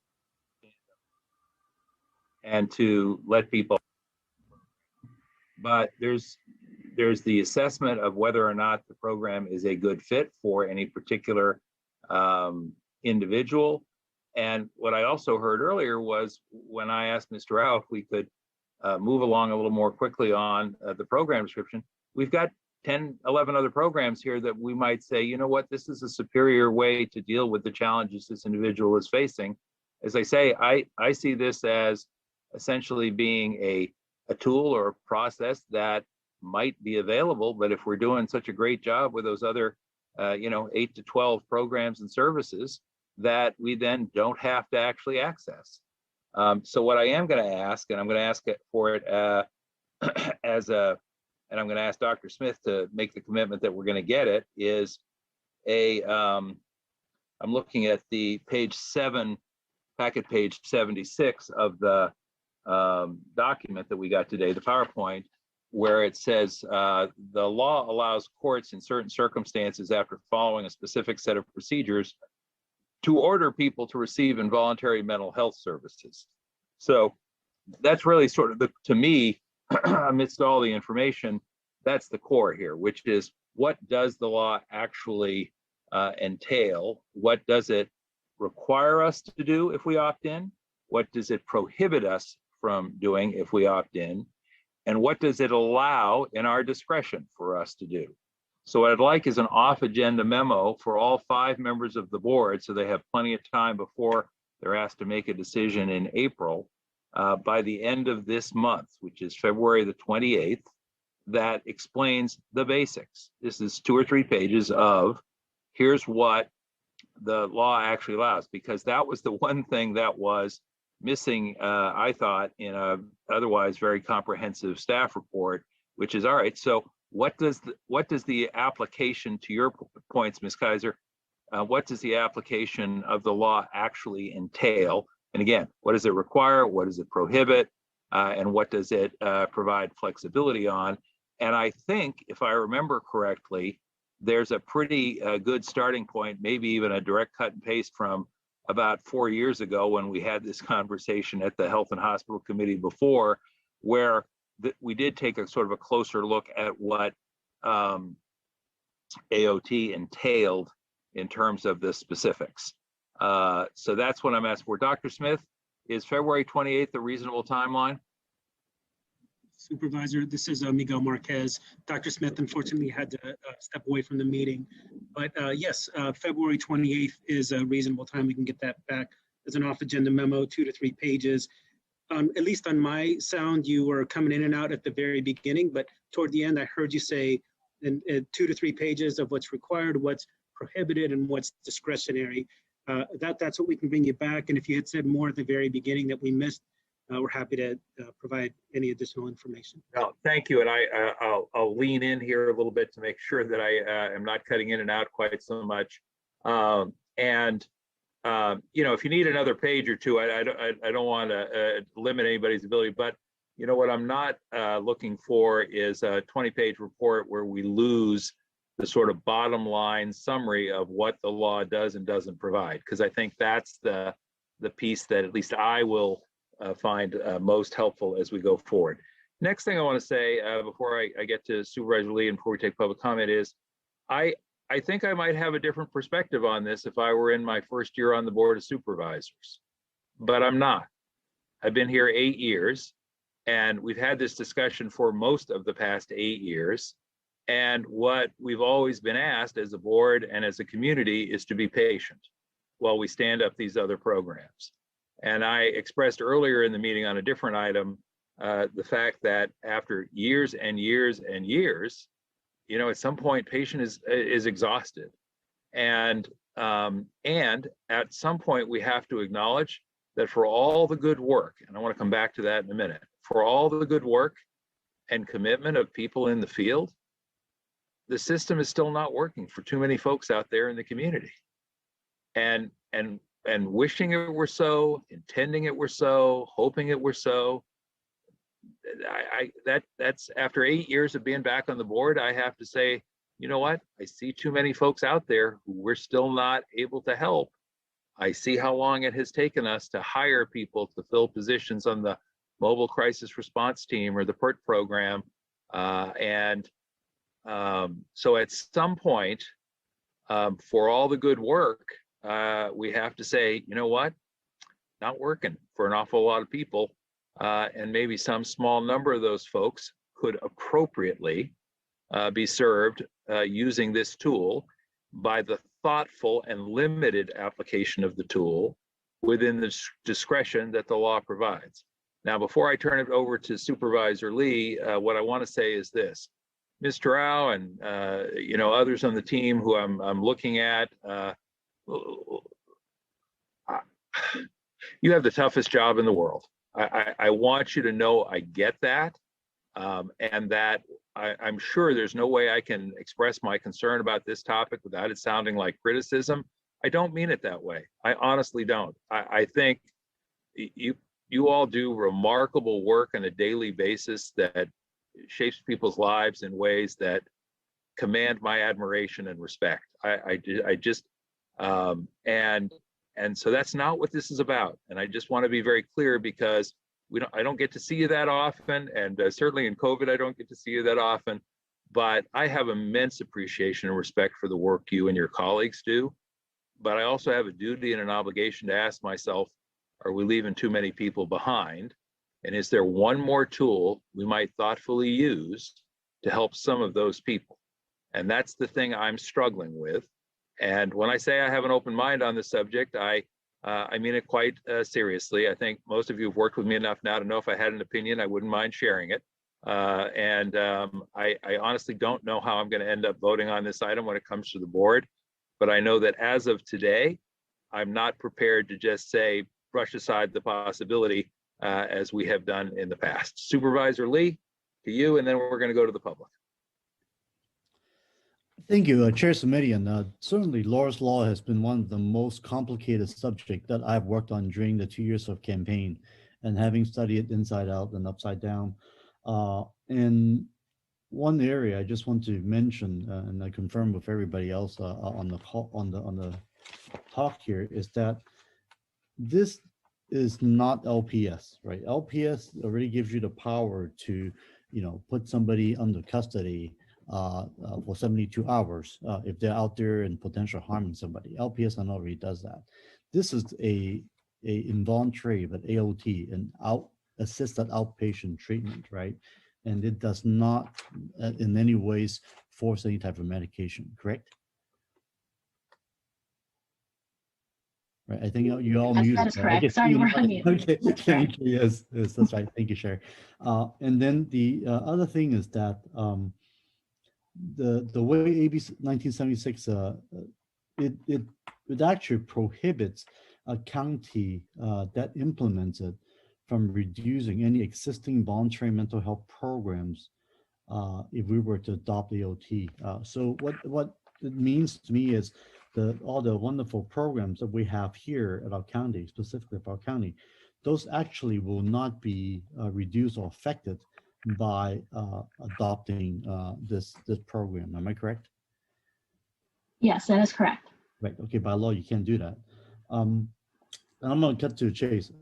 Again, I've looked at this so many times. I think Chair Submits mentioned that it actually was passed like 77-0 in the Assembly, which these days is hard to find anything that passed by this much, especially on something this controversial in so many ways. And I've heard from some of the disability rights advocates concerned about the individual's rights to not be able to be freedom to from treatment, but at the end of the day, I have never had an issue where I have former judges actually approaching me, talking about this is one tool that he wished he had while he was a judge that potentially could help folks. And I certainly agree with you that I believe the number of people potentially being affected by this is tiny. We might be talking about a few dozen people. And there's certainly a lot of paperwork and a lot of system to implement for a few number of people. But at the same time, that argument to me is interesting, is that in order to qualify for this program under 1976, is got all kinds of issues regarding multiple hospitalizations, criminal arrests, and some type of a finding of not able to survive without intervention. And a lot of times these are brought up by their families, who of course know these individuals much better than any of us. So I certainly see a potential use of this. It might not be for many, for 2 million people, a few dozen doesn't seem like a lot. But at the end of the day, I see this as a potential tool that could help some very, very challenging individuals in our community. So all I'm going to say is I actually agree with many of the points raised by Chair Submits, that I would really like to look forward to February 28th regarding these criteria. And before the April meeting, if this thing is coming back to us, I certainly would like to see a draft implementation plan if we were to vote for adopting it or opting in, what that would look like. So, and that's the comments I have on this. Thank you. Supervisor Lee, before we go to public for questions, for comments, I think as much as we're all managing a full load of meetings, I'm sure, I think we might benefit from having a special meeting of this committee exclusively devoted to Laura's Law sometime in the month of March, so that we can dig into some of these issues in greater depth, and have, as I say, just that single item. Is that a meeting, an additional meeting that you think you could accommodate in March, given your schedule, if our offices work together to schedule it? I'll be happy to join. All right, thank you. Then, Mr. Marquez, is that something staff can work with as well? Yes, we can work with that. All right, I do think these issues are really important and complicated, and I'm going to go now to members of the public. Let's see, how many folks do we have queued up at this point, if I can ask Madam Clerk? We currently have 10, sir. All right. We're going to cut it off in just another 5 minutes. So last call, if you'd like to speak on this item. I am going to go ahead and stay with 2 minutes for each speaker, just because of the complexity of the topic.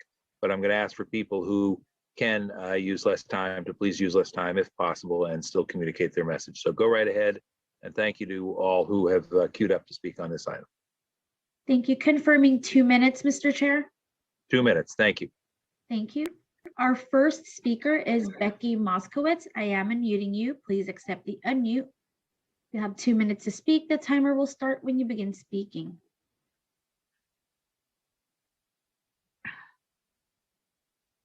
Becky, if you can unmute. Sorry about that. Thank you. My name is Becky Moskowitz, and I'm a supervising attorney at the Law Foundation of Silicon Valley. I'm speaking in support of the Behavioral Health Department's recommendation that the county opt out of AOT. Randomized control trials have failed to show any significant benefit for the use of court-mandated programs like AOT. In contrast, intensive services such as assistive community treatment and expanded CAPF services, which our county is already using, have been proven to work. And as the county continues to refine their rollout, we're likely to see additional successes from these programs. In response to Supervisor Submittian's concerns, one additional tool that would help the population is housing, and housing would make a critical difference for individuals who are having difficulty with their stability. And these tools, such as other intensive voluntary services and housing programs, have provided significant benefits in terms of reducing hospitalizations, incidents of violence, victimization, and incarceration. Additionally, the Law Foundation applauds the county's recognition of racism as a public health crisis. And I want to express our concern that AOT would have disparate impacts, particularly on Black, Brown, and Indigenous communities, who are more likely to experience harmful encounters with the judicial system and or forced treatment due to the effects of systemic racism. A judge's involvement in their mental health treatment could easily be off-putting, in some cases re-traumatizing. And so in adhering to our community's anti-racist values, we ask that you opt out of AOT.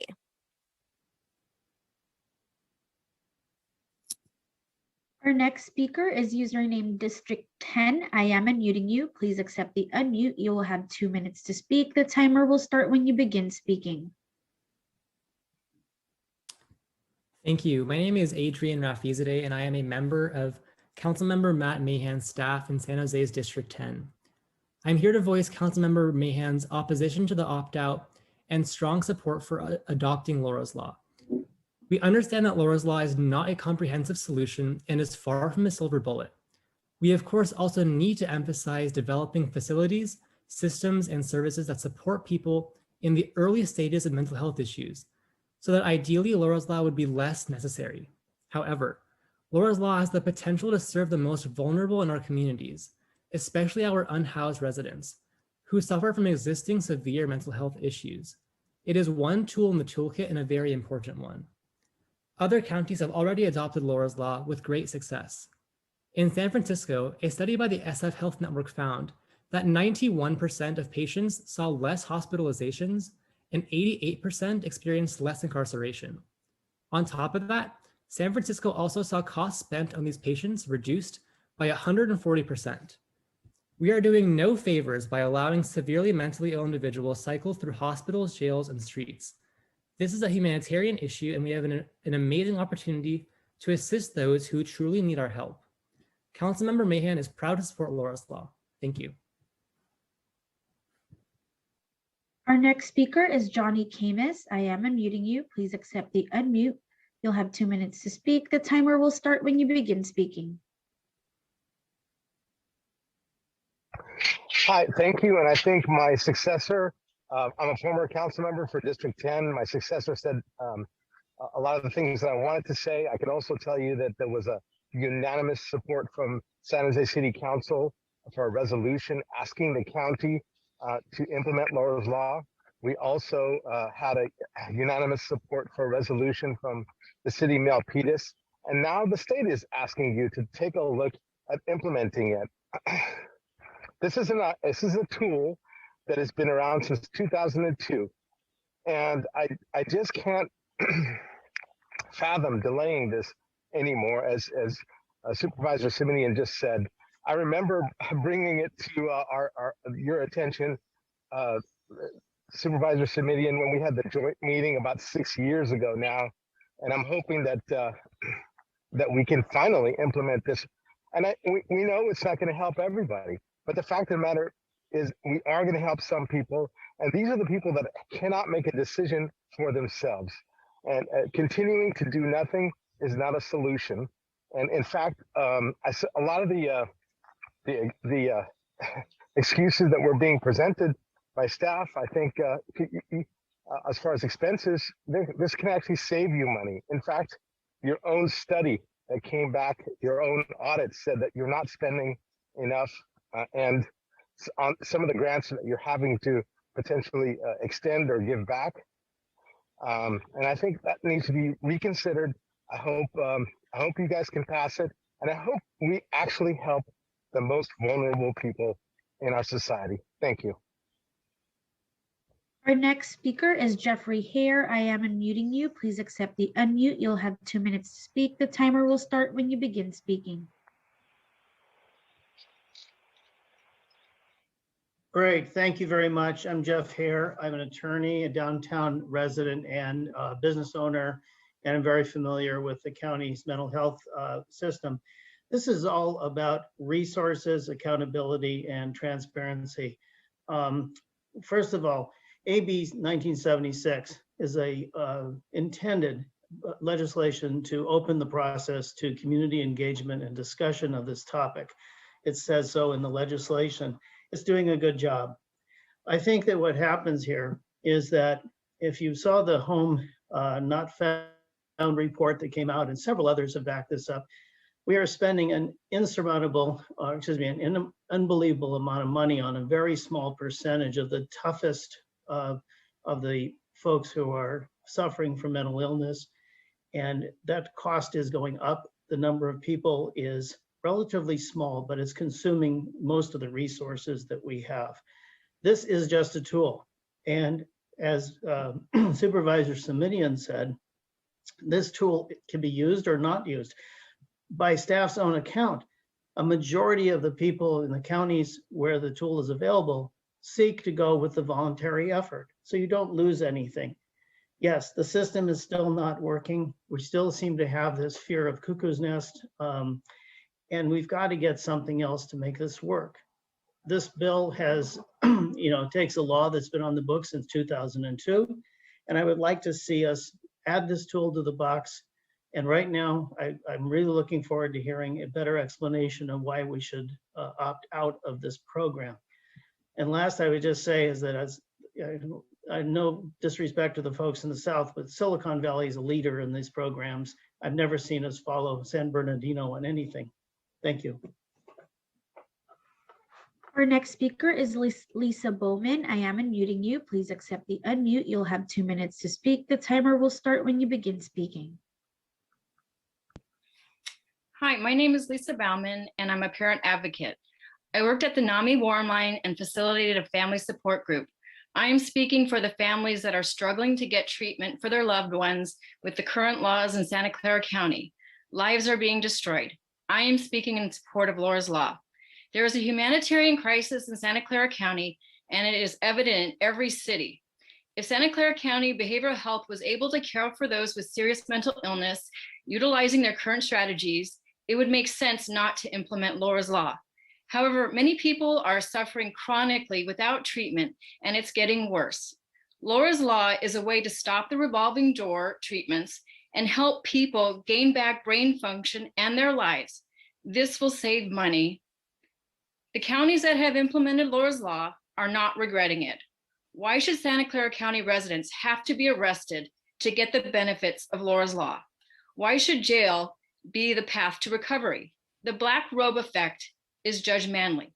My understanding is Judge Manley is in support of Laura's Law. I suggest Santa Clara County study Nevada County's implementation, as they are the gold standard. They are the first county to do this, and they are doing very well. Thank you.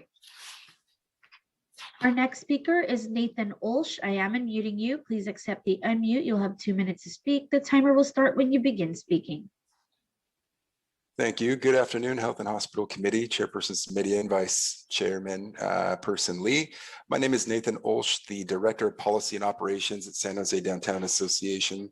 We greatly appreciate and commend the county for the hard work and dedication to our community, and would like to acknowledge the fact that these are very trying times for you and county staff, often with competing funds and interests, as has been alluded.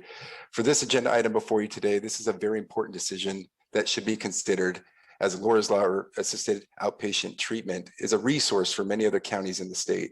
We implore the county to take action by not opting out, but rather stepping up to provide another resource to our community members in need, as we have profound concerns about the mental health of our community.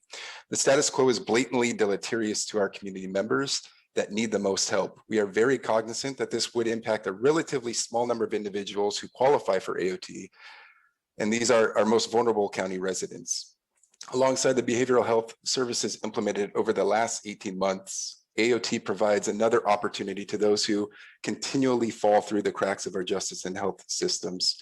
Once again, we kindly request the county to not opt out, but rather embrace this as an opportunity or a tool, as some have mentioned.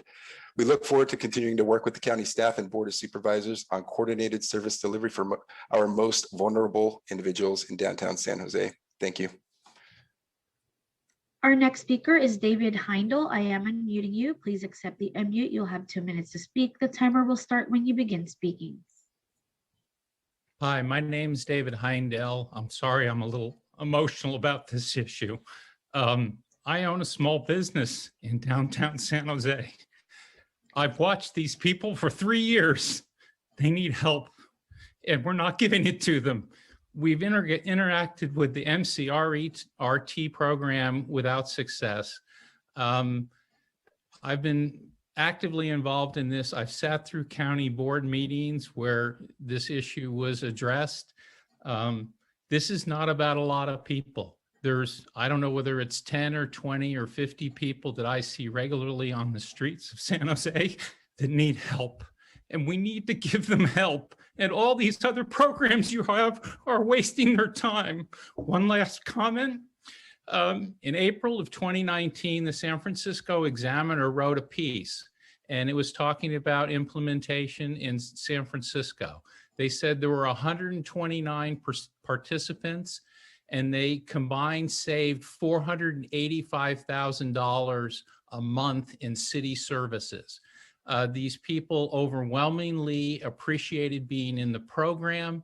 We need to not only approve this, but we need to engage our staff in implementing it aggressively. We're talking about maybe 50 people in San Jose that I know about who could benefit from this. I see them on the streets in the middle of the night, every day of the week, and they need help. Please help them. Thank you. Our next speaker is Roma Dawson. I am unmuting you. Please accept the unmute. You'll have 2 minutes to speak. The timer will start when you begin speaking. Thank you. And let me associate myself with the remarks made by Chair Submits and also Supervisor Lee. You're already headed in the direction that I wanted to see, which is more information.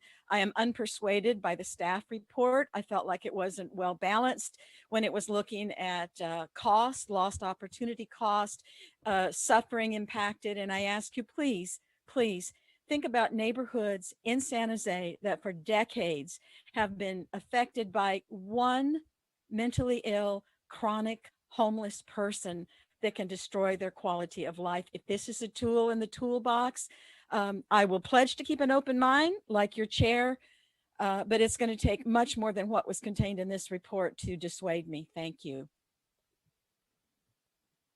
Our next speaker is Debbie Caminiti. I am unmuting you. Please accept the unmute. You'll have 2 minutes to speak. The timer will start when you begin speaking. Hi, thank you so much. I'm going to title this by Please Stand Up the Program. It's a wonderful tool to use, and it's a necessary tool to use. It's the one that's missing. Laura's Law was passed for a reason, and it was passed unanimously. And we have many of those reasons where we are. And it's not just downtown core. It's getting out past downtown core now. I'm the co-founder of Little Italy San Jose, and I owned and opened Bel Baccio Cafe. And the homeless in those areas are nothing but mentally ill. And I agree with the emotional statement that was made. These people just need help. It's not humane to just continue to walk by them and not get them the help that they need.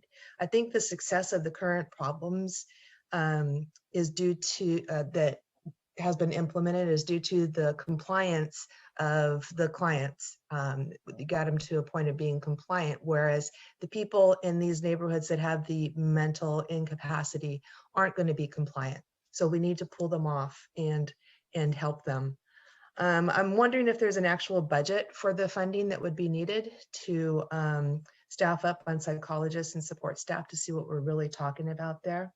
And please think about the cost to the businesses that are trying so hard to ramp back up in business and what they have to deal with every day. I've seen some horrible things. And there is no doubt on the criteria that these people are mentally ill and need our help. So please opt in. Thank you. Our next speaker is Urvish Mehta. I am unmuting you. Please accept the unmute. You'll have 2 minutes to speak. The timer will start when you begin speaking. I think it is important that, when any implementation that is being done, that has to be the lawful. There are quite a few laws, that is required to be implemented in terms of a medical field, where Health and Hospital Commission, can be more imitative, and as well as emphasizing on the right set of a standard and a law to be implemented. For example, a genetic analysis bill that has been introduced at the Assembly bill at the state of California, that is still required to be implemented at the county level. When any particular standards that is being implemented at the county level, the respective, it is also required to be applied to the respective jurisdiction. In terms of a jurisdiction, the city, county, and a state jurisdiction differs from each other. However, the laws, the applicability of a law, it depends on the bill, and as well as it depends on what kind of a bill is that. And then there is a local representation, there is a county representation, and then there is a city representation included on those bills. For example, the genetic analysis bill for the state assembly and the state senate, that is applicable to the local as well as the county and as well as the state, as it is a state law. In the same way, in the Science, Technology, and Innovation, there is a bill which requires the Online Privacy Act to be implemented. The Online Privacy Act bill, that is an executive order that has been introduced by the President Donald Trump, and that's applicability is to the respective city mayor, county supervisor, and as well as state governors. As the Science, Technology, Innovation performs the applicability of a science, technology, and innovation applies to each and every field, including the medical field. That is something required to be implemented in all the field. So is the case. So such kind of a law, including Laura's Law, Robert Brown Act's law, Online Privacy Act, Identity Theft and Fraudulent Act, all those Science, Technology, Innovation Act and law is to be applied to the health and as well as the hospital commission as well. Our next speaker is Kathleen. I am unmuting you. Please accept the unmute. You'll have 2 minutes to speak. The timer will start when you begin speaking. Hello, my name is Kathleen Holt. I'm here as a parent of a mentally ill man, and I urge you to support Laura's Law because it will give families the opportunities they need to help their sons and daughters. My son had a very unfortunate, tragic thing happen to him in his early 20s, that he got thought disorder, and he unfortunately has fixed delusions, and he made an attempt on my life. I was able to talk him down. He did get help, and I'm alive, obviously, and he is working full time. He is supporting himself with help from the county, but he could have saved so much mental deterioration. Every time a mentally ill person has this kind of a break, they lose something that they never get back. It's really important to help the mentally ill as quickly as possible. We save money in the long run by doing that. If I could only have helped him, I knew he needed help, but I couldn't. And until he had this complete breakdown, I couldn't get him help. It just prevents tragedies. We were very lucky that there wasn't a significant tragedy and I didn't lose my life, but it came very close, too close. It's too bad when we have tools to make this kind of thing available to families that we don't implement it. So please, please do implement Laura's Law. Thank you for the opportunity to talk. Our next speaker is Irene Smith. I am unmuting you. Please accept the unmute. You'll have 2 minutes to speak. The timer will start when you begin speaking. Oh, I'm sorry, Irene. It seems like you're using an older version of Zoom and I'm unable to mute you. That concludes our speakers, Mr. Chair.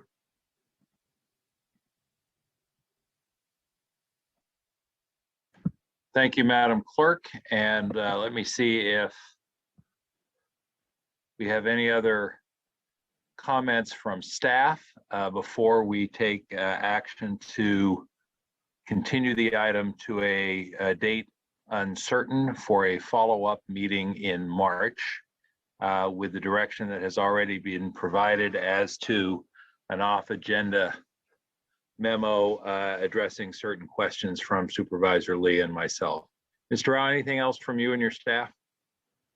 No other comments at this time, Supervisor Submits. Thank you. Thank you. May I And say just a couple of quick comments? This is Miguel Please, Marquez. please. Thank you, Mr. Marquez. Thank you. Sure. We're happy to, as you note and requested, to provide whatever additional information the committee would find helpful in March when the meeting is scheduled. But I want to recognize that one need only drive around in the county and frankly around our neighboring counties, including San Francisco, where AOT has been implemented, to recognize that we have more work to do. And I think you summarized it very well when you said it's complicated. It's very complicated. And I think it's very important and emotional. And for that reason, it seems people often end up on one side or the other, when the reality, the truth is, I think we all share the same goal. And that is the goal of helping those with the greatest need. I think our professional staff tried to provide the committee today with information to suggest that in professional staff's view, the services we're providing, we think we can better help these clients with the system that we have and that we've been building than one that has AOT. But at the end of the day, it's complicated, as you said, and it's a policy judgment for the board to make. And I just want to reiterate and be clear that whatever policy decision the board makes, we will do our level best to implement that policy direction in a way that, again, goes back to the goal that I think we all share, which is to help those in greatest need. Thank you. Thank you, Mr. Marquez. Well chosen words, much appreciated. Supervisor Lee, can I entertain a motion from you to continue the item to a special meeting on a date to be determined in March, with direction to staff to get back to us by the 28th with the information that has been requested? Yes, absolutely. So moved. All right. So I will second. I'm going to ask the clerk to call the roll on this item, even though they're just the two of us. I want to make sure that it's a formal roll call. Thank you, Vice Chairperson Lee Yes. and Chairperson Submits. Aye. And thank you again to staff. Thank you again to speakers. And I know I need to say it yet one more time.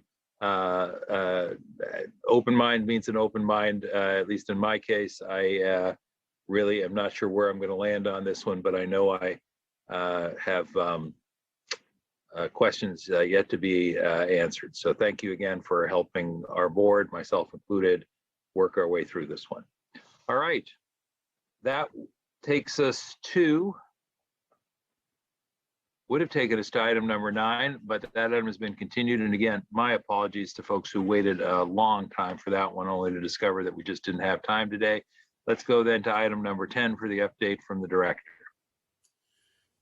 Yes, and good afternoon. Given the lateness here, the time, we have written reports from our department heads, so we're available in case you have any questions to any of us at this point.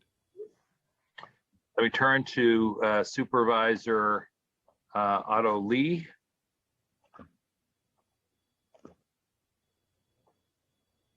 And your mic is, there we go. Great, thank you. Now, the access to mental health care, of course, is a huge issue. The request for service, of course, now goes through a call center, and they used to go through a referral system via the nonprofits and community partners. This shift has happened due to the managed care plan model, and it's being mandated through the Medi-Cal funding. So in regard to the children, adolescents, there seems to have a 25 decrease in number of kids coming to the program because of the managed care call center model. So I'm just trying to ask is there anything that we need to do to make sure that that folks are actually going to be making these calls and making sure that we're outreaching to them so that they're going to use our service?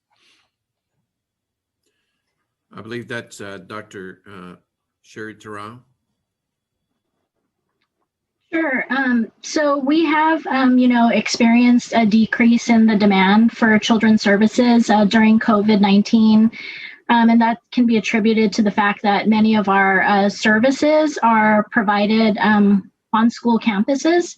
And with school closures, that has impacted the number of children served. However, we have been doing a lot of outreach with our providers, still connecting through our schooling services programs, still connecting through the community, and our many community-based providers are continuing to do outreach and engagement activities to ensure that those children and youth who need services do have access.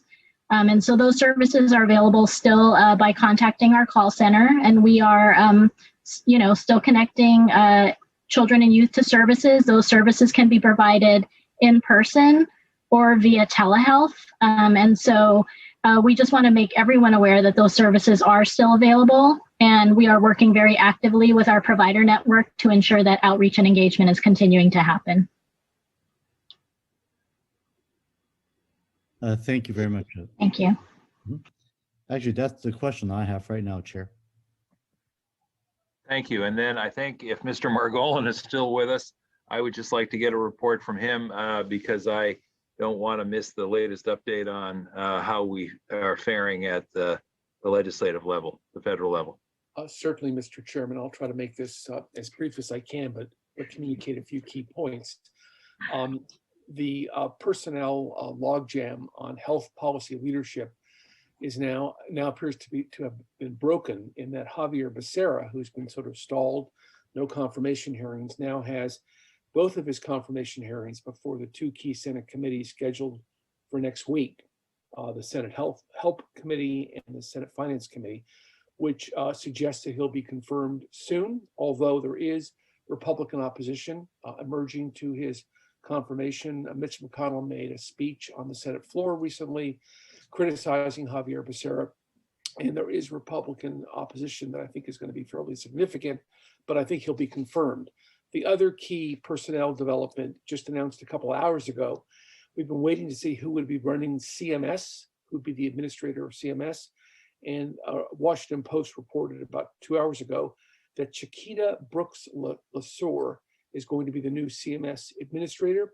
She's a veteran of the Obama administration. She helped implement the ACA. She worked with the House Ways and Means Committee during the time that Javier Becerra was a member of that committee. They know each other. She's well regarded as a Medicaid analyst and as an advocate for the ACA, and she's going to be in that position, it appears. And Mr. Margolin, excuse the interruption. Sure. You have schooled me well on my acronyms, but for those who don't know what CMS is, would you remind everybody, please? Certainly, the Centers for Medicare and Medicaid Services. Thank you very much for that question, Mr. Chairman. It's the agency that runs the Medicaid and Medicare program, very large portfolio. And very much relevant to our world in terms of the kinds of services we provide. Yes, when it comes to things like whole person care and all the different programs that are driven in part by the waivers, the Medicaid waivers we've received in past years, this person will be running the agency that decides whether we get the waiver authority California seeks or not in the next year or so. So it's a very important appointment.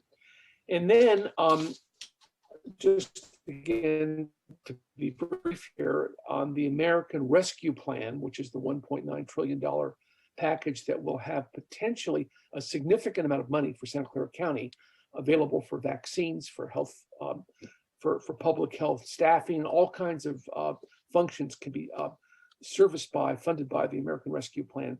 It's now moving ahead fairly rapidly. The House of Representatives is prepared now to act on it next week on the reconciliation bill. The operative deadline here is March 14th. That's the day the unemployment insurance special federal supplement runs out. And both the House and Senate have a strategy for getting the bill done by the 14th, by March 14th. And it looks as if most, if not all, of President Biden's package will survive, perhaps not with bipartisan votes, maybe a Democratic only roll call, although it's possible in the end some Republicans join in. but it's very likely this will be signed into law in March. Thank you. And I have, I appreciate the March focus because it's important for all the reasons that you've just mentioned, but also because as we try and craft a budget here at the county for our July 1 fiscal year start, having some clarity by the end of March helps us then use April, May, and June to put together a budget that's based on what's real rather than what's hoped for, which is a challenge. All right, thank you. Thank you. Supervisor Lee, any other questions? I have others for other members of the team, but I'm going to hold off on those and save them up for our next meeting. So you're muted. I'm sorry, Supervisor. Thank you very much. Yes, Ms. Margolin, just confirming, you say the American Rescue Plan likely to be done on March 14th. That's the 1.9 trillion bill that they're talking about, right? That is correct. Great. And then that, of course, does include the $350 billion for states and counties that we so depend on. Absolutely, it's included. It may in the end not be 1.9 trillion. It may be shaved down somewhat, but the 350 billion for states and local governments, the Democratic leadership of both the House and the Senate are very committed to keeping that in the bill. Great. Thank you very much. You're welcome. All right. Then Supervisor Lee, if I get a motion to receive item 10, I'll see if there were any public speakers before I call the roll, but if I get that motion on the floor. Yes, so move, please. All right. And then let me check with the clerk, see if anyone is queued up to speak on item number 10. No speakers, sir. Thank you for that. And then if I can say all those in favor, please say aye. Aye. Aye. All right, we're going to call that a two-person unanimous roll call. And Madam Clerk, that means that we have made our way through the agenda with item number 9 being continued to our next regularly scheduled meeting. Again, my regrets. And then the Loris Law item, AOT item, as some refer to it, will be the subject of a special meeting on a date yet to be scheduled. Thank you for all who hung in with us today. A very long meeting, and we will try and make sure that future meetings are not quite as challenging in terms of the timing in the agenda. Supervisor Lee, thanks so much. Be well, and without objection, hearing none, meeting is adjourned. Thank you.